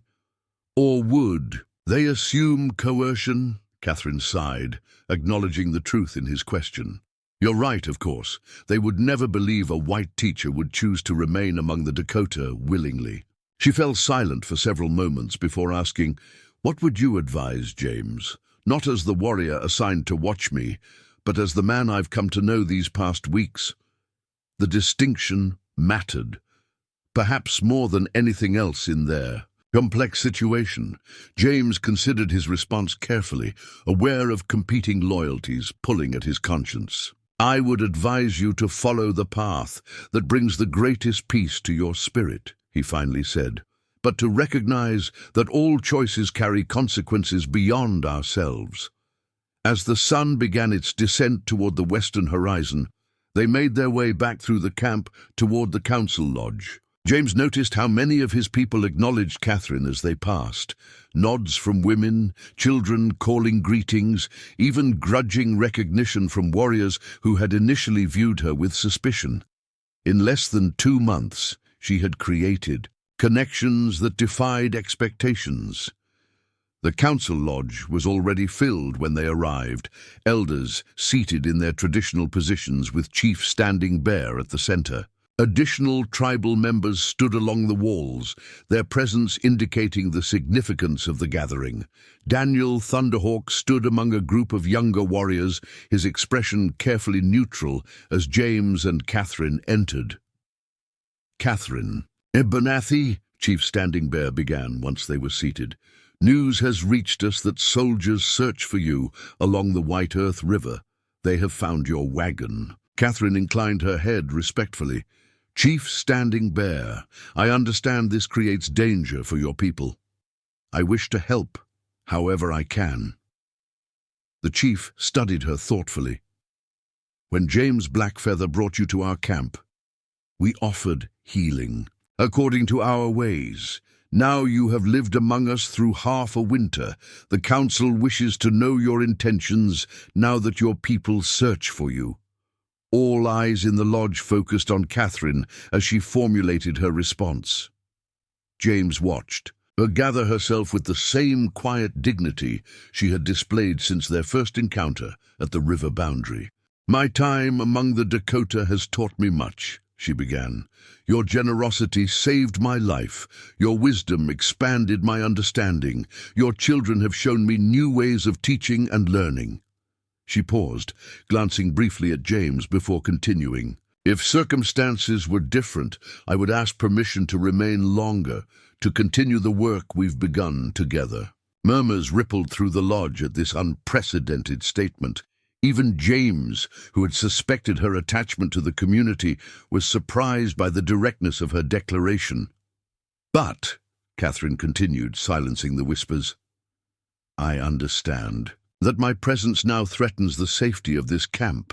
If soldiers believe you hold me against my will, conflict becomes inevitable. Chief Standing Bear nodded slowly. You show wisdom in recognizing this truth. What do you propose? I will return to my people, Catherine stated firmly, but I wish to do so in a way that protects yours. If I approach the soldiers alone, explaining that I survived the river accident and was cared for by sympathetic travelers, not specifically identifying the Dakota, perhaps further intrusion into your territory can be prevented. The strategy demonstrated careful consideration of both political realities and practical concerns. Several elders nodded approval, while others conferred in low voices. And after, Grandmother White Dove asked suddenly, her piercing gaze fixed on Catherine, when you return to the white settlement, will you speak of what you've seen here, of our ways and beliefs? The question cut to the heart of tribal concerns about Catherine's presence, not just the immediate danger of soldiers, but the longer-term implications of a white teacher carrying knowledge of Dakota customs back to settler communities. I will honor the boundaries you've established, Catherine promised. What I've learned here was shared with trust. I won't betray that trust. Chief Standing Bear considered her words before turning to James. Sunktehota, you brought this woman to our camp. You have observed her character these many weeks. Do you believe her word can be trusted in this matter? The question placed James in a position of both responsibility and influence. His assessment would significantly impact the council's decision. Catherine Abernathy has demonstrated honesty and respect since the day I found her by the river, he stated with conviction. She has honored every boundary set by this council, even when disagreeing with its necessity. I believe her words are trustworthy. The chief nodded, then addressed the wider council. We will discuss this matter among ourselves. James Blackfeather will escort Catherine Abernathy outside while we deliberate. In the crisp evening air outside the council lodge, Catherine and James stood in silence for several moments. Stars were beginning to appear in the darkening sky, countless points of light spanning the heavens. Thank you, Catherine said finally, for supporting my word to the council. James gazed upward at the emerging constellations. I spoke the truth as I saw it. I meant what I said in there, she continued, her voice lower. If circumstances were different, I would ask to stay longer. The unspoken question lingered between them. What different circumstances might look like, what future might be possible in a world less divided by boundaries and conflicts. James found himself contemplating possibilities he had never previously allowed himself to consider before he could formulate a response, Daniel emerged from the council lodge. "The elders have reached a decision," he announced formally. "You are both called to hear their judgment." Inside, Chief Standing Bear delivered the council's determination with solemn authority. "Catherine Abernathy will return to her people as she has offered," he declared. "James Blackfeather will escort her to neutral ground where soldiers can find her without entering Dakota territory. She will tell them she survived the river accident and was aided by travelers heading northwest, not identifying our camp or people directly. The strategy was sound, maintaining necessary distance between the Dakota winter camp and the military search party while explaining Catherine's survival in plausible terms. "When will we depart?" James asked. "Tomorrow at first light," the chief replied. "Our scouts report the soldiers make camp 10 miles downriver. You must reach suitable meeting ground by midday." As the council disbanded, reality settled over both. James and Catherine, their unexpected time together, had reached its conclusion, dictated by circumstances beyond their control. The political necessities of both their peoples required separation, just as deeper understanding had begun to blossom between them. Returning to Grandmother White Dove's lodge to help Catherine prepare for departure, James found himself struggling with conflicting emotions. His duty to the Dakota people remained paramount. Ensuring Catherine's return to the soldiers without compromising tribal safety was necessary and right. Yet something profound had shifted within him during these weeks of unexpected connection. Catherine seemed equally subdued as she gathered her few possessions: the journal that had survived the river crossing, small gifts from the children she'd taught, the clothing provided by the Dakota women. "Will you return to Miller's Creek?" James asked. As she carefully wrapped her husband's journal in a protective cloth, she considered the question thoughtfully. "I should. They need a teacher, and I made a commitment." After a pause, she added, "But I'm not the same teacher who left there in November. My understanding of education, of purpose, has changed." "Because of your time here?" Catherine nodded, her gaze meeting him directly. "Because of the Dakota children, who showed me different ways of learning. Because of Grandmother White Dove's wisdom. Because—" She hesitated briefly. "Because of conversations beside evening fires that challenged everything I thought I knew." The Tao, acknowledgement of the connection between them, intellectual, spiritual, and increasingly personal, hung in the air like smoke from the central fire. Neither moved to dispel it or diminish its significance. "The world beyond this camp remains unchanged," James reminded her gently. "The boundaries between our peoples still exist." "Boundaries exist to be understood," Catherine countered. "Not merely accepted without question. Isn't that what you've shown me these past weeks?" Before he could respond, Grandmother White Dove entered the lodge, her timing seemingly deliberate. The old woman carried a small bundle wrapped in soft deerskin. "For your journey," she told Catherine, placing the package in her hands. "Medicines for strength and clarity. You may need both in days ahead." Catherine accepted the gift with visible emotion.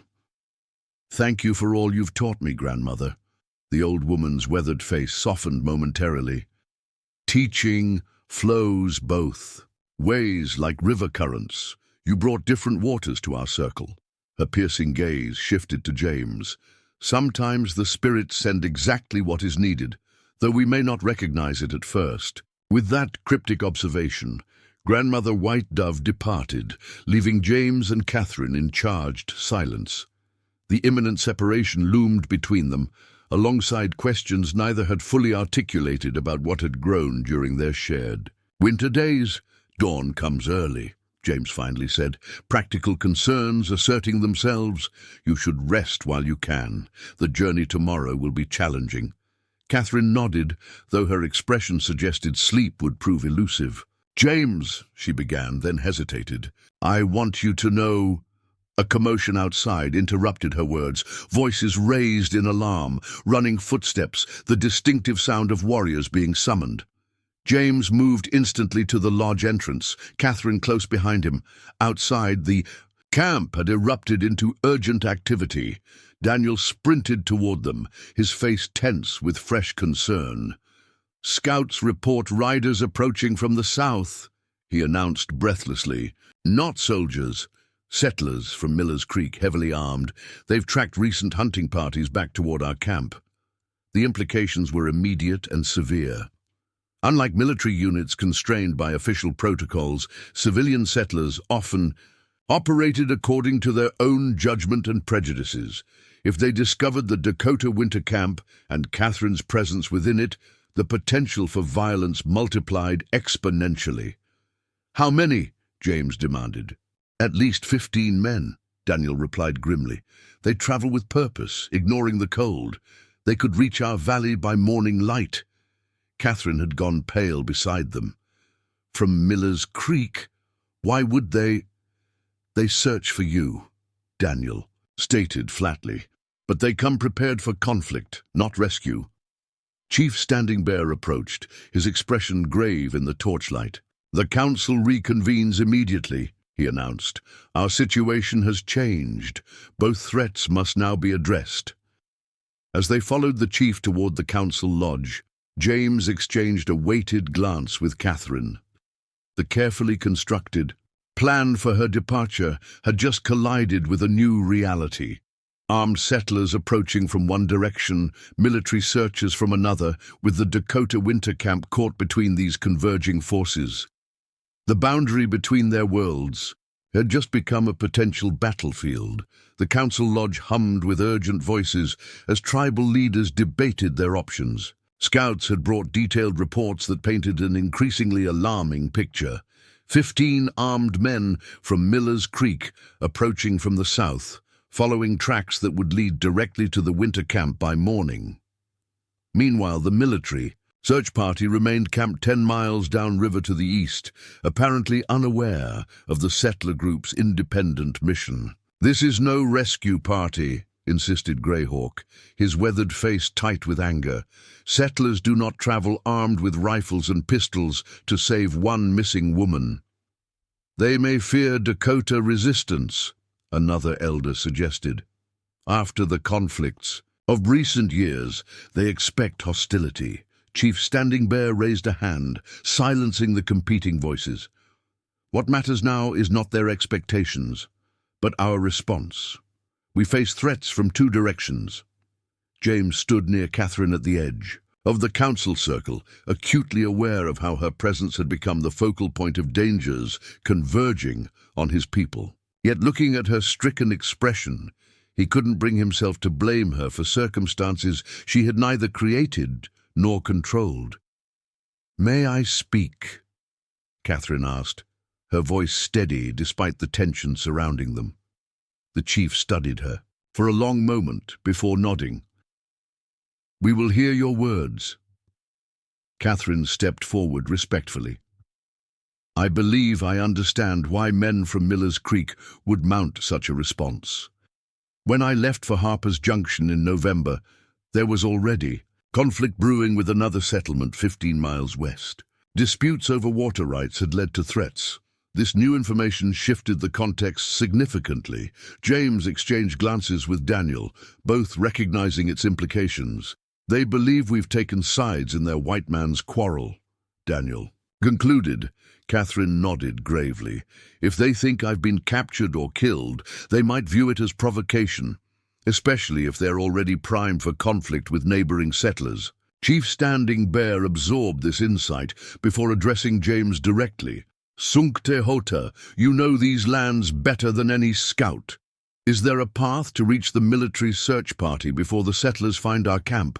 James considered the terrain, weather conditions and timing.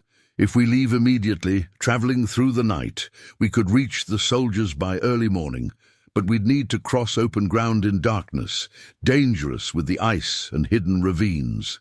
"More dangerous to wait for armed settlers to find our families," countered Greyhawk. The chief made his decision swiftly. James Blackfeather will escort Catherine Abernathy to the military search party immediately. Explain what you must to ensure they intercept the settlers before conflict erupts. He turned to Daniel. Select 4 warriors to accompany them, our fastest riders who know the eastern terrain. Daniel nodded, already moving to fulfill the order. The rest of our people will prepare for possible attack, the chief continued. Hidden shelters in the western hills. The elderly, children, and those who cannot fight will depart within the hour, led by Seas Far. The lodge emptied quickly as tribal members rushed to execute their assigned tasks. James led Catherine outside, where the camp had transformed into an orchestrated urgency. Women packing essential provisions, warriors checking weapons, elderly helping children bundle into warm clothing.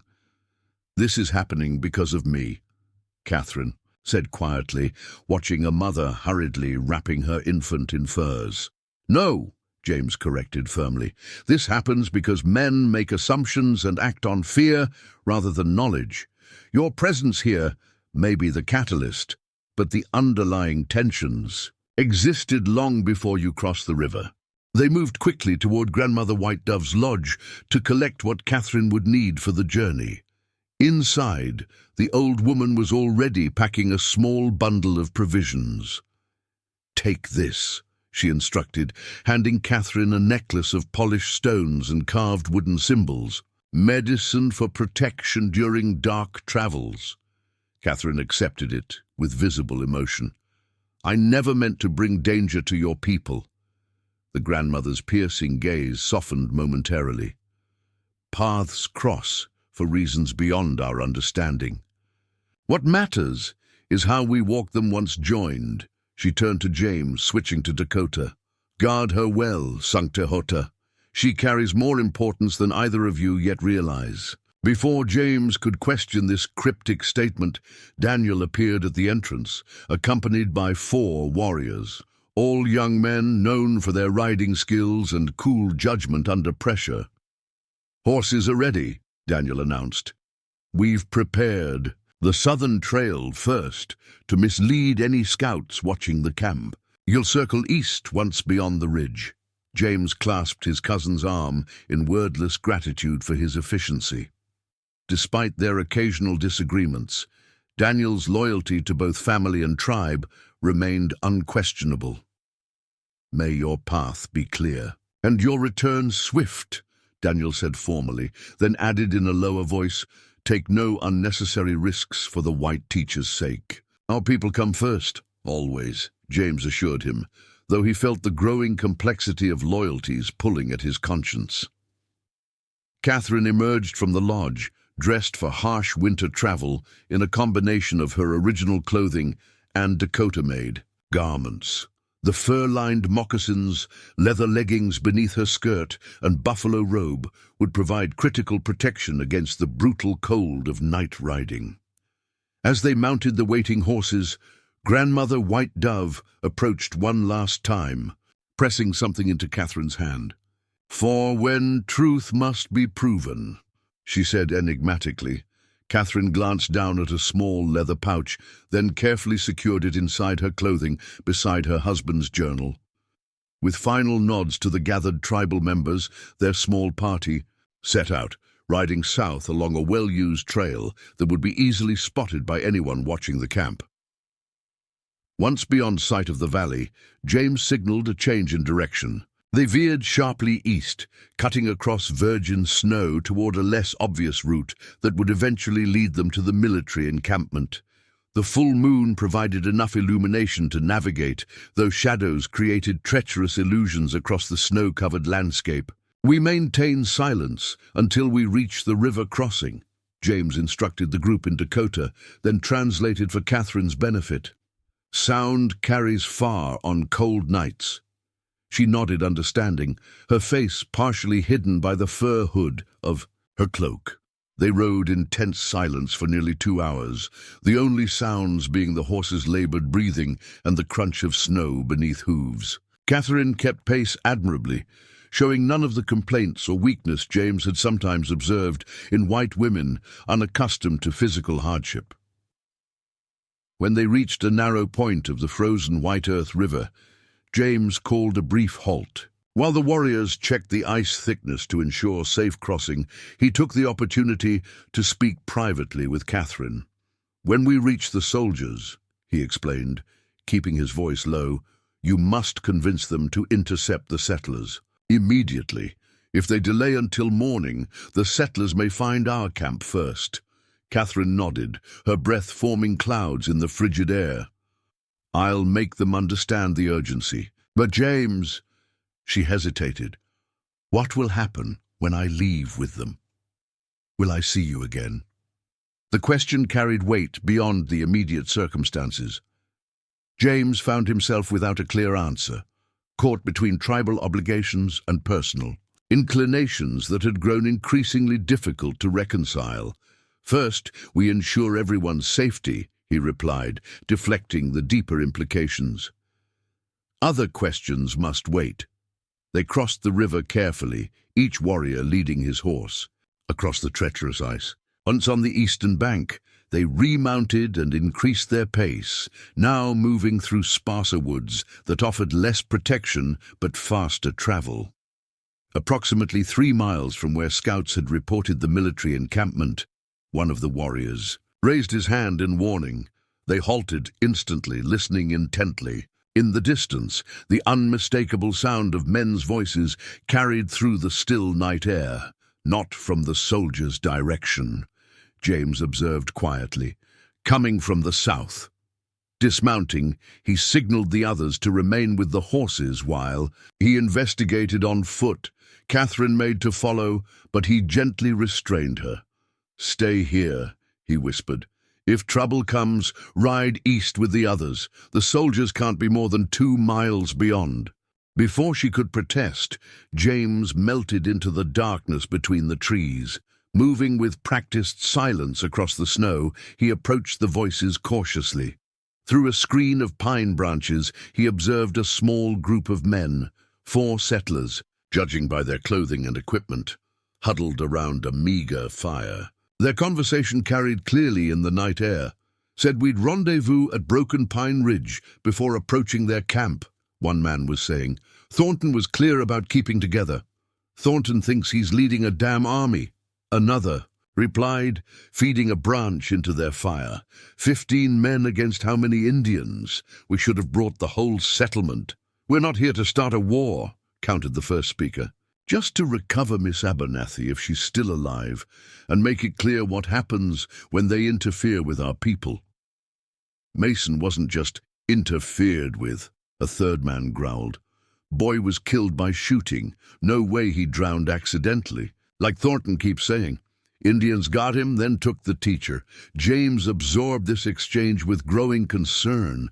These men represented a splinter group from the main settler party, apparently in disagreement with their leader about tactics. Their conversation revealed not only misunderstandings about Catherine's situation, but active desire among some for violent confrontation.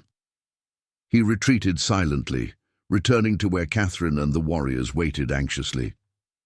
4 men from the settler group," he reported quietly. "They've separated from the main party, but all head toward our winter camp. They believe you were captured after your guide was killed by Dakota warriors." Catherine's face paled in the moonlight. "That's absurd. Mason drowned when the ice broke."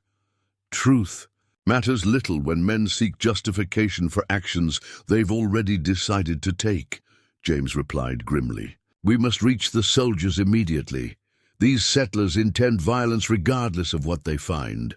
They remounted and continued eastward at an increased pace, now racing against 2 threats: the main settler party approaching the Dakota camp from the south, and the splinter group whose position potentially blocked their route to the military search party.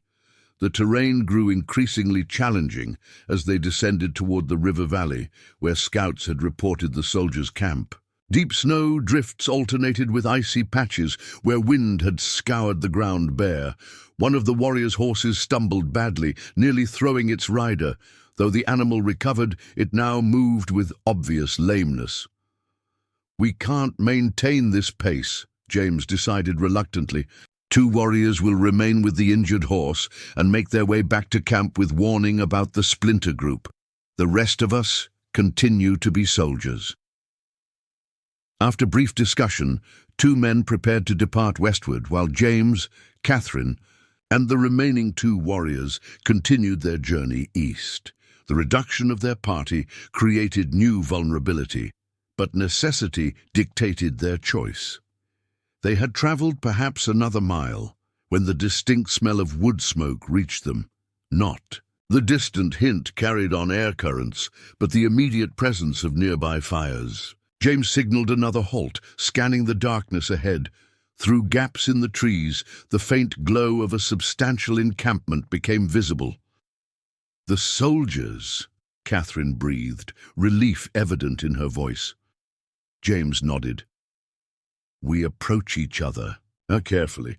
Military sentries shoot first when surprised at night." As they edged closer, the outline of military tents arranged in ordered rows confirmed they had found their target. James instructed 1 warrior to remain with the horses while he, Catherine, and the 2nd warrior advanced on foot. When they were approximately 200 yards from the perimeter, James cupped his hands around his mouth. "Hello, the camp," he called loudly. "We come peacefully." The reaction was immediate. Men emerging from tents, weapons readied, lanterns raised to pierce the darkness. A commanding voice rang out. "Identify yourselves and advance slowly." Catherine stepped forward. "I am Catherine Abernathy, the missing teacher from Miller's Creek. I've come seeking assistance." Confusion and excitement rippled through the military camp. A tall figure strode forward, flanked by soldiers with rifles at ready. "Miss Abernathy?" The voice carried authority. "Step into the light where we can see you." Catherine moved forward, James remaining close beside her with their warrior, companion slightly behind. As they entered the circle of lantern light, James assessed their reception, a military officer, presumably the captain, regarding them with astonishment while his men maintained weapons trained on the Dakota warriors. "My God!" the officer exclaimed. "We thought you dead, Miss Abernathy. Where have you been these past 2 months?" Catherine launched into the explanation they had prepared. "My wagon broke through ice during the November storm. Mason Jenkins drowned trying to save our supplies. I managed to reach shore but would have frozen if not for travelers who found me. They took me northwest to their camp until I was strong enough to travel." The captain studied her with obvious skepticism, then shifted his gaze to James. "And these travelers decided to return you just now?" "Captain," Catherine interrupted with urgency, "there's a more pressing concern. Armed men from Miller's Creek search for me with hostile intent. They believe I was captured by Dakota and seek violent retribution." This information instantly transformed the officer's demeanor from skeptical to alert. "How many men? Where?" 15 approaching from the south," James answered, deciding directness served them best. "Moving toward a Dakota winter camp with women and children. They must be intercepted before dawn." The captain's eyes narrowed as he registered James's accent and appearance more fully. "You're Dakota?" "Yes," James acknowledged, maintaining eye contact. "I am James Blackfeather. I serve as scout and interpreter." "He saved my life," Catherine added firmly. "Captain, please. Innocent people will die if these settlers reach the Dakota camp. They're acting without authority and against my welfare." Indecision flickered across the officer's face, weighing military protocols against the urgency of the situation. After a moment's consideration, he turned to his lieutenant. "Prepare 2 squads to ride immediately," he ordered.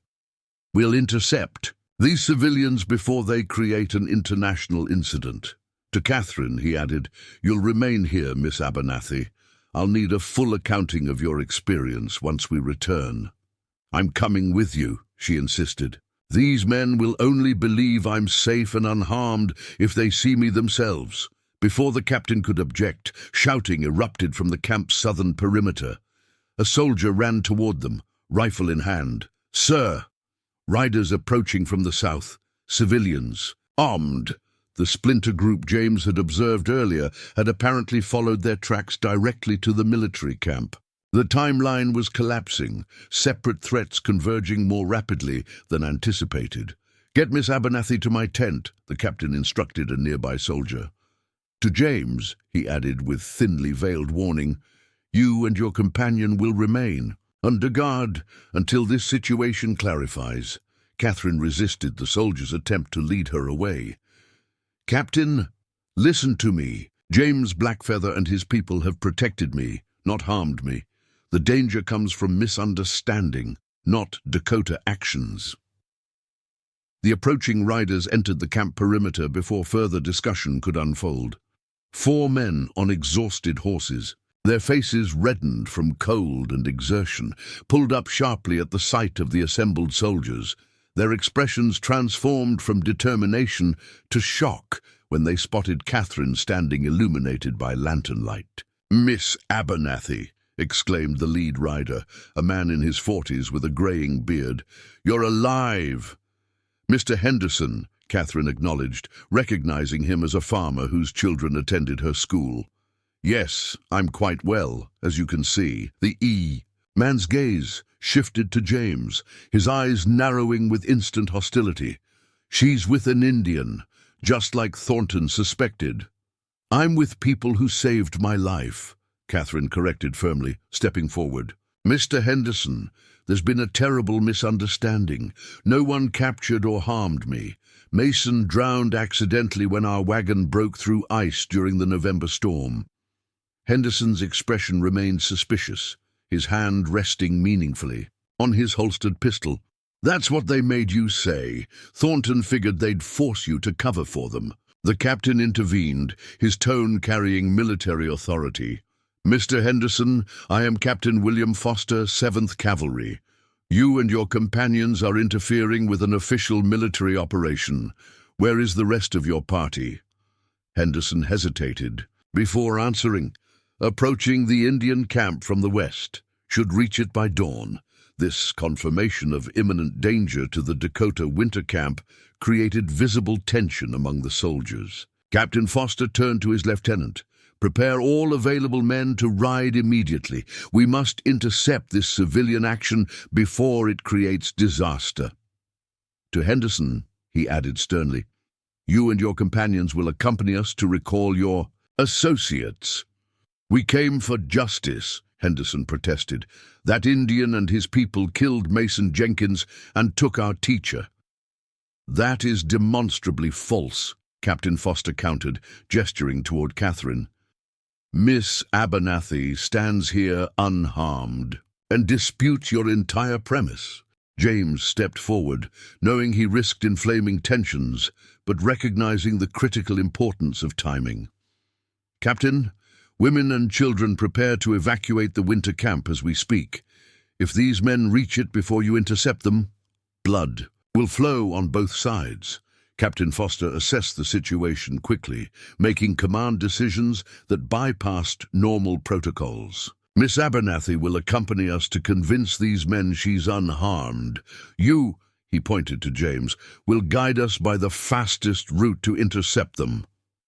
"What about the Indians?" Henderson demanded. "You're just going to let them go?" "Mr. Henderson," the captain replied with steel in his voice, "you are dangerously close to being arrested for interfering with military operations. One more word questioning my authority, and you'll ride back to Fort Abercrombie in restraints." While soldiers prepared for immediate departure, James conferred quickly with his warrior companion in Dakota, instructing him to return to the winter. Camp by an alternate route to provide warning about both the military movement and the settler party's approach. Within 20 minutes, a column of soldiers with Catherine riding near the front alongside Captain Foster and James, guiding from the lead position, departed the camp at urgent pace. Behind them, Henderson and his 3 companions rode under armed guard, their expressions reflecting mixture of confusion and resentment. James set a course that would intersect the main settler party before they reached the Dakota camp.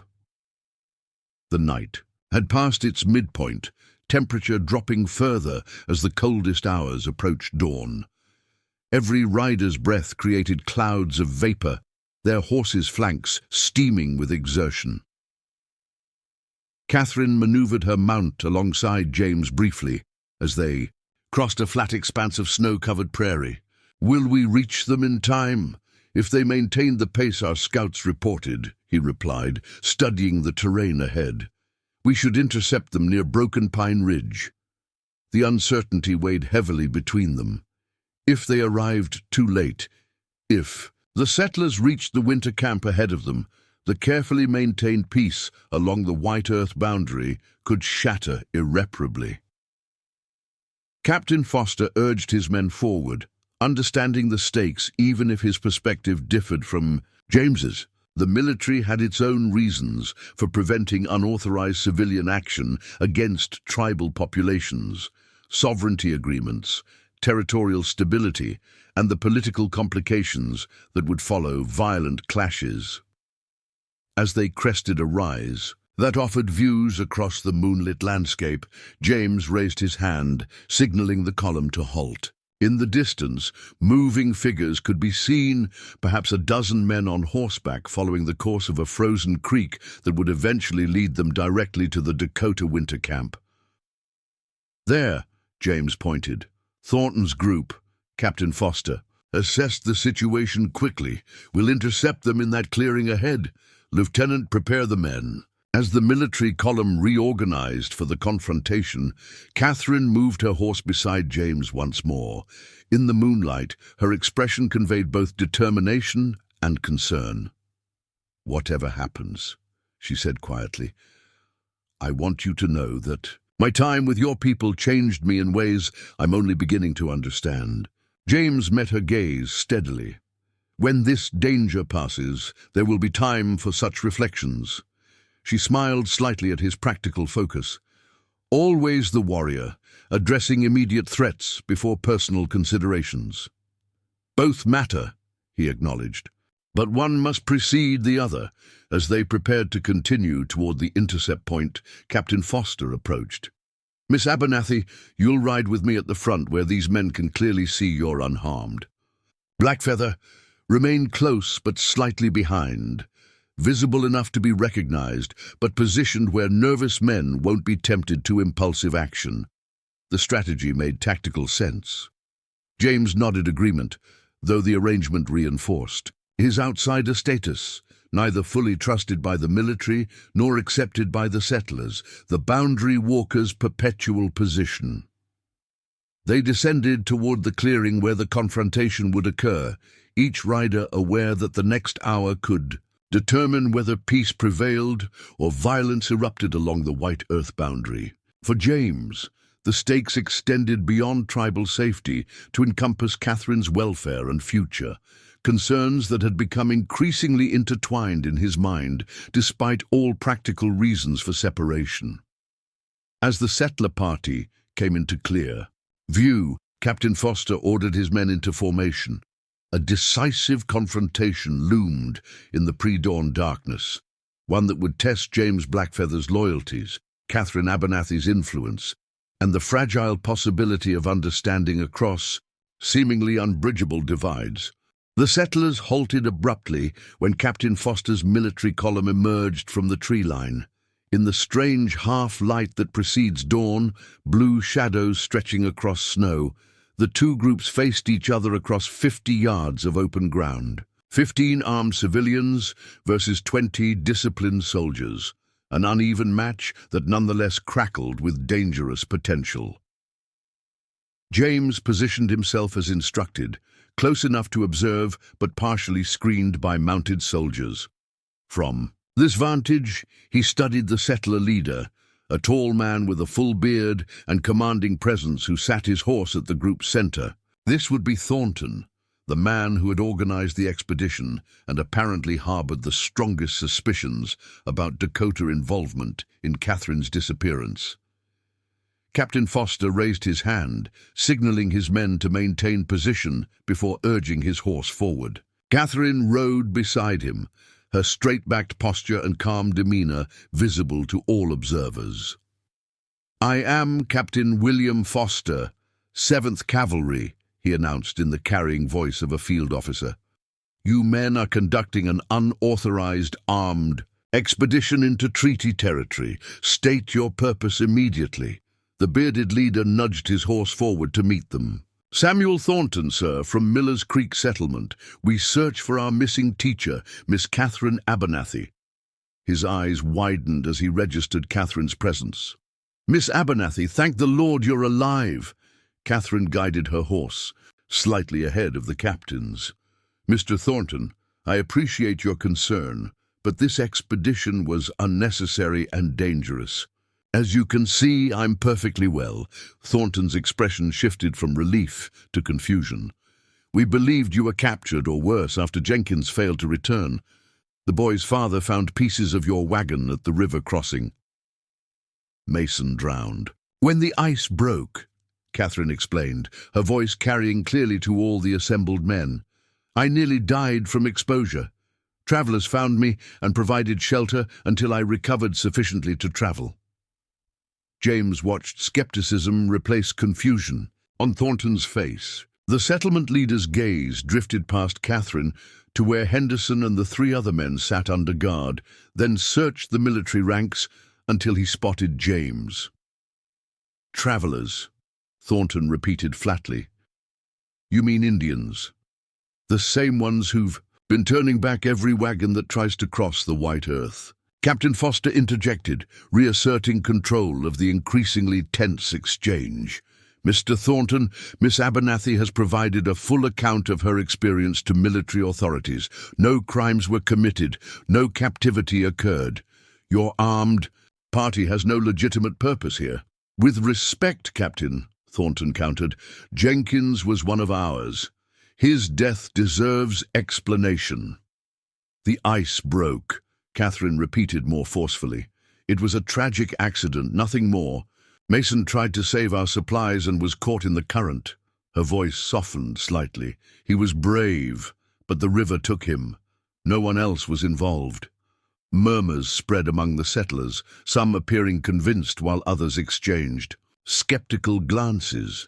James recognized the pivotal nature of this moment. Belief or disbelief in Catherine's account would determine whether peace prevailed or violence erupted. Thornton seemed to waver, studying Catherine intently. "You've been living among them all this time? Willingly?" Before she could answer, one of the settlers broke ranks, urging his horse forward. James recognized him immediately, a rangy man with a distinctive scar across his cheek, who had been among the wagon party Catherine had accompanied at their first encounter months ago. "It's him!" the man exclaimed, pointing directly at James. "The Indian who turned us back at the river crossing last November. He's the one who threatened us." James maintained his composed expression, though he felt the atmosphere shift instantly. Catherine turned toward the speaker, recognition dawning. "Mr. Pierce," she acknowledged. "Yes, James Blackfeather warned us away from crossing Dakota hunting grounds. He directed us to the northern route, as you'll recall, advice that likely saved our lives given the storm that followed." William Pierce, the man who had reluctantly taken responsibility for Catherine after her parents' deaths, scowled deeply. "And now we find you in his company again? After Jenkins dies mysteriously at the same river crossing. That strikes me as more than coincidence, Miss Abernathy." Captain Foster raised a hand, silencing further accusations. "Enough. This speculation serves no purpose. Miss Abernathy is safe and denies any wrongdoing by the Dakota people who assisted her." "She'd say anything they told her to," Pierce insisted, looking around at his companions for support. "We all know how savages intimidate captives." Catherine's patience visibly snapped. She urged her horse forward until she faced Pierce directly, close enough that no one could miss the fire in her expression or the conviction in her voice. "Mr. Pierce," she began with dangerous calm, "after my parents died, you took me in solely for the inheritance that accompanied me. You sold my family's land, pocketed the proceeds, and brought me west against my wishes. When the storm separated, Thus you waited precisely long enough to maintain appearances before continuing your journey. Do not presume to speak about my welfare now when you've demonstrated so little concern for it previously." A stunned silence followed her pronouncement. Many of the settlers shifted uncomfortably, some avoiding Pierce's gaze as this unflattering characterization apparently confirmed suspicions they'd harbored. Pierce himself had flushed a dark red, humiliation and anger warring across his features. "I won't be spoken to this way by—" he began, but Thornton cut him off with a sharp gesture. "Is this true, Pierce?" the settlement leader demanded. "You told us you searched for 3 days before the weather forced you onward." Pierce's discomfort confirmed the lie before his stammered denials could begin. The revelation transformed the dynamic among the settlers instantly. Distrust redirected from the Dakota to one of their own. Captain Foster seized the opportunity to regain control of the situation. "Gentlemen, the facts are clear. Miss Abernathy survived an accident, received assistance, and has now been safely recovered. Your expedition has no further purpose. You will all return to your settlement immediately under military escort." Thornton recognized the shift in momentum. With Pierce's credibility destroyed and Catherine clearly unharmed, the justification for their armed mission had evaporated. After a moment's consideration, he nodded reluctantly. "We'll return," he agreed, then added with a glance toward James. "But the boundary disputes remain unresolved, Captain. The White Earth Crossing is the direct route to our settlement. Being forced to travel 20 miles north creates hardship." "Treaty boundaries were established through proper negotiation," Captain Foster replied. "Military enforcement will continue until formal revisions occur through appropriate channels, not through armed civilian action." As the settlers prepared to depart under military supervision, Catherine maneuvered her horse back toward James. Her expression conveyed both relief at the averted conflict and awareness that fundamental issues remained unresolved. "They'll return to the settlement," she observed quietly, "but their resentment of the boundary restrictions won't fade." James nodded, watching Thornton organize his men for the journey back to Miller's Creek. Borders exist where different interests meet. Rarely does everyone feel satisfied with their placement. "What happens now?" she asked, the question encompassing far more than immediate tactical concerns. Before James could respond, Captain Foster approached them, his expression professional, but not unkind. "Miss Abernathy, we'll escort you back to Miller's Creek once these men are properly on their way. I imagine your students have missed their teacher." Catherine hesitated, glancing at James before addressing the captain.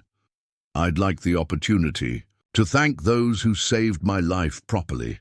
The Dakota winter camp is not an appropriate destination for a civilian woman," Foster interrupted firmly.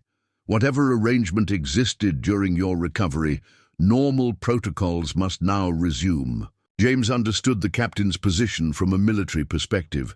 Allowing Catherine to return to the Dakota camp after her recovery had been officially documented would create administrative complications.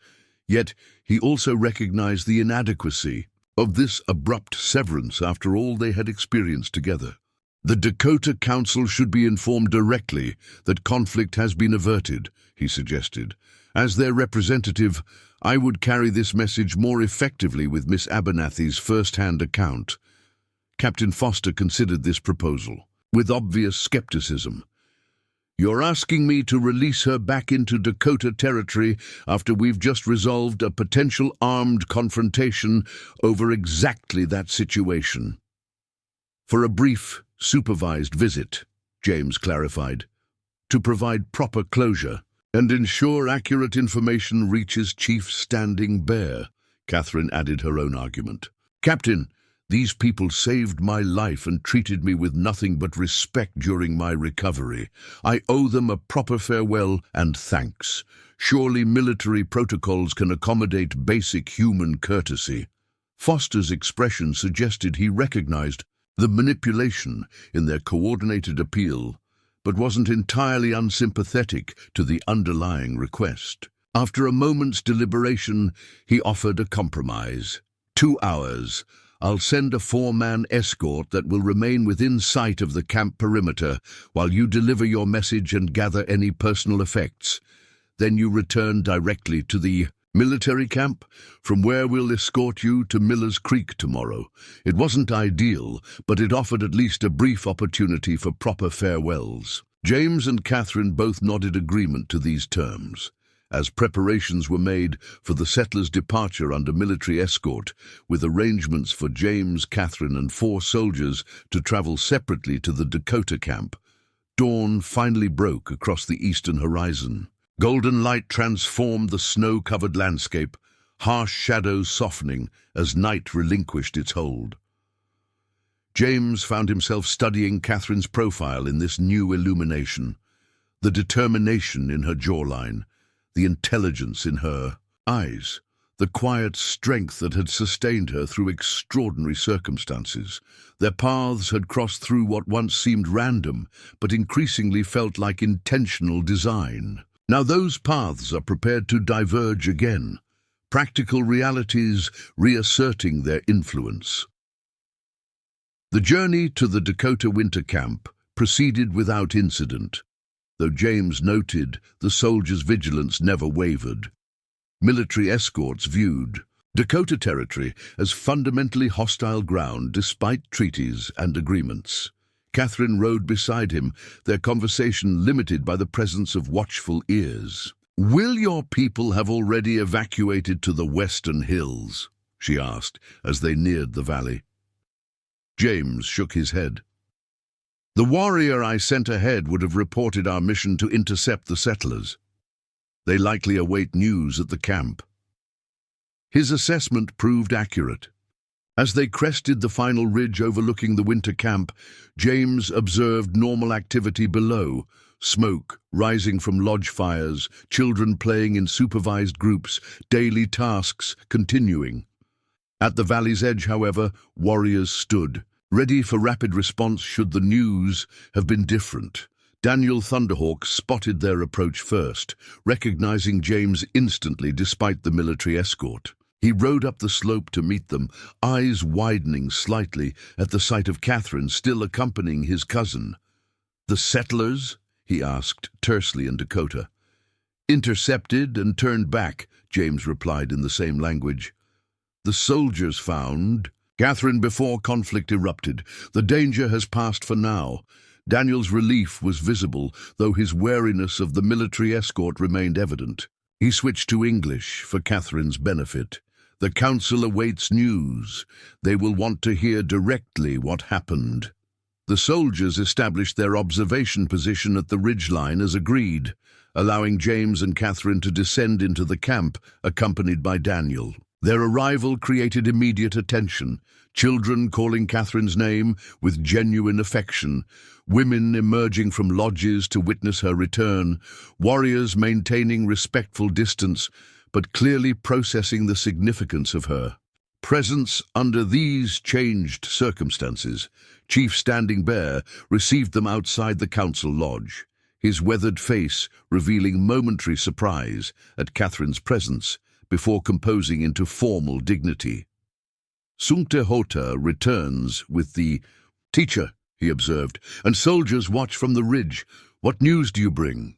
James provided a concise account of the night's events, their journey to the military camp, the confrontation with the settler party, and the peaceful resolution achieved primarily through Catherine's forthright testimony. As he spoke, other council members gathered, including Grandmother White Dove, whose penetrating gaze never left Catherine's face. When James concluded his report, the chief turned to Catherine directly. "You spoke truth to your people when falsehood would have been easier. This took courage." Catherine inclined her head respectfully. "Your people showed me kindness when I needed it most. I couldn't allow misconceptions to bring harm in return. And now," Grandmother White Dove asked, her first words since their arrival, "the soldiers wait to take you back to your settlement." "Yes," Catherine confirmed. "Captain Foster has allowed me this brief visit to thank you properly and gather my belongings." Emotion briefly overcame her composure. "I wanted to say farewell to the children. To all who've shown me such generosity." Chief Standing Bear nodded, understanding. "Paths that cross may separate again, but memories remain. You will always be remembered here, Catherine Abernathy." The next hour passed in a blur of farewells. The children who had been Catherine's students presented her with small gifts, perfectly rounded stones, intricately woven grass bracelets, a miniature birch-bark canoe. The women who had taught her practical winter skills embraced her with genuine warmth. Even warriors who had initially viewed her with suspicion offered respectful nods of acknowledgement. Throughout these interactions, James remained nearby, observing the impact Catherine had made on his community in just 2 months. Residents, she had arrived as a burden, an unexpected complication in already difficult circumstances. She departed as someone who had earned respect on her own terms, bridging cultural differences through genuine interest and mutual exchange. When the time came to collect her few possessions from Grandmother White Dove's lodge, James accompanied her. Inside the familiar dwelling, the old woman waited, already having gathered Catherine's belongings into a small bundle. "The soldiers grow impatient," she observed, handing the package to Catherine. "But there are words that must be spoken before you leave." Catherine accepted the bundle with visible emotion. "I don't know how to thank you properly, Grandmother. Your wisdom and medicine saved my life." The old woman waved away her gratitude. "Life saved must find purpose. Have you discovered yours yet?" The question carried weight beyond simple inquiry. Catherine considered her response carefully. I knew my purpose when I came west, to teach children according to methods I understood. Now I see there are many ways of teaching, of learning, of living." She glanced briefly toward James. "My path seems less certain than before, but perhaps more true." Grandmother White Dove nodded, satisfaction evident in her expression. "Uncertainty is the beginning of wisdom." She produced a small carved wooden box decorated with symbols James recognized as protective medicine marks. "Take this. Open it when you reach your settlement. It contains what you may need in the days ahead."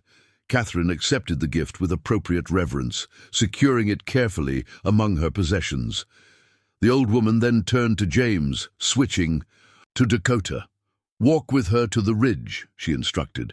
"There are words between you that need speaking. The spirits have joined your paths for purpose beyond today's resolution." James found himself uncomfortable with the grandmother's directness, but couldn't deny the truth in her observation. Unspoken matters lingered between him and Catherine, questions, possibilities, and acknowledgments that warranted voice before their separation. As they emerged from the lodge, Daniel approached, his expression unusually somber. "The children have prepared a song," he informed Catherine. "They wish to sing it before you leave." This unexpected gesture, approved by Daniel, who had been among her strongest skeptics, visibly moved Catherine. The children gathered in a semicircle, their young voices rising in a traditional Dakota farewell song, normally reserved for honored visitors. The adults stood watching, many with expressions suggesting surprise at this spontaneous tribute. When the song concluded, Catherine thanked them in carefully practiced Dakota phrases she had learned during her stay. The children beamed with pride. At her effort, several of the youngest ones rushing forward for final embraces before adults gently pulled them back. The time had come. With final waves and farewells, Catherine walked beside James toward the ridge where the military escort waited. Daniel accompanied them partway before stopping with a significant look at his cousin. "The council will expect your report when you return," he said in Dakota, then added more quietly, "Take the time you need for proper words, cousin. Some partings deserve care." As they continued toward the ridge alone, The morning sun cast their shadows long across the snow-covered ground. Neither spoke immediately, the weight of imminent separation creating a silence filled with unvoiced thoughts. Finally, Catherine broke it, her voice low enough that only James could hear. In my husband's journal, he wrote that the most important journeys aren't measured in miles, but in how they transform our understanding. I didn't comprehend his meaning until now. James considered her words carefully before responding. My father taught that wisdom comes when we see beyond boundaries others accept without question. It seems we both had teachers preparing us for paths we didn't expect to walk. They had reached the base of the ridge, the soldiers visible at its crest, watching their approach. The moment for private words grew short. Catherine stopped, turning to face him directly. James Blackfeather, you were assigned to eliminate trespassers, yet you saved my life instead. That choice changed everything for me. And for me, he acknowledged, the admission significant from a man typically guarded with personal revelations. You crossed a boundary few have navigated successfully. What happens now? She asked for the second time that morning, the question carrying even deeper implications in this moment of farewell. James looked toward the waiting soldiers, then back to the winter camp, where his responsibilities and identity remained anchored. The division seemed simultaneously absolute and strangely artificial, boundaries created by circumstances rather than spiritual truth. Now you return to your settlement and resume your teaching, he said practically. I continue protecting my people's interests along the white earth boundary. Disappointment flickered across her features, despite her attempt to conceal it. Of course, our respective duties, James continued, choosing his words with deliberate care. But boundaries shift with seasons and necessity. The Winter Council concludes in 1 month's time, after which I travel to Fort Abercrombie as tribal representative. Miller's Creek lies not far from that path. Hope replaced disappointment in her expression. Would you visit the settlement? I would visit its teacher, he clarified. If such a visit would be welcomed, Catherine's smile emerged slowly, but with unmistakable warmth. It would be most welcomed. The children there could benefit from learning directly about Dakota culture, from someone who navigates both worlds so skillfully. The practical justification thinly veiled deeper meanings. James returned her smile with restrained but genuine warmth. An educational exchange, then, beneficial to all concerned. Precisely, she agreed, her eyes conveying far more than her measured words. They resumed walking toward the ridge, both understanding that their story hadn't concluded but merely reached a transition point. The boundaries between their worlds remained real, political, cultural, and practical divisions that couldn't simply be wished away. Yet they had discovered possibilities for connection that transcended these limitations. As they created the ridge where the soldiers waited with increasing impatience, James and Catherine exchanged one final glance, an unspoken promise to explore those possibilities, despite whatever obstacles might intervene. Captain Foster's men surrounded Catherine immediately, establishing protective formation for the journey back to the military camp. As they prepared to depart, she looked back toward James one last time.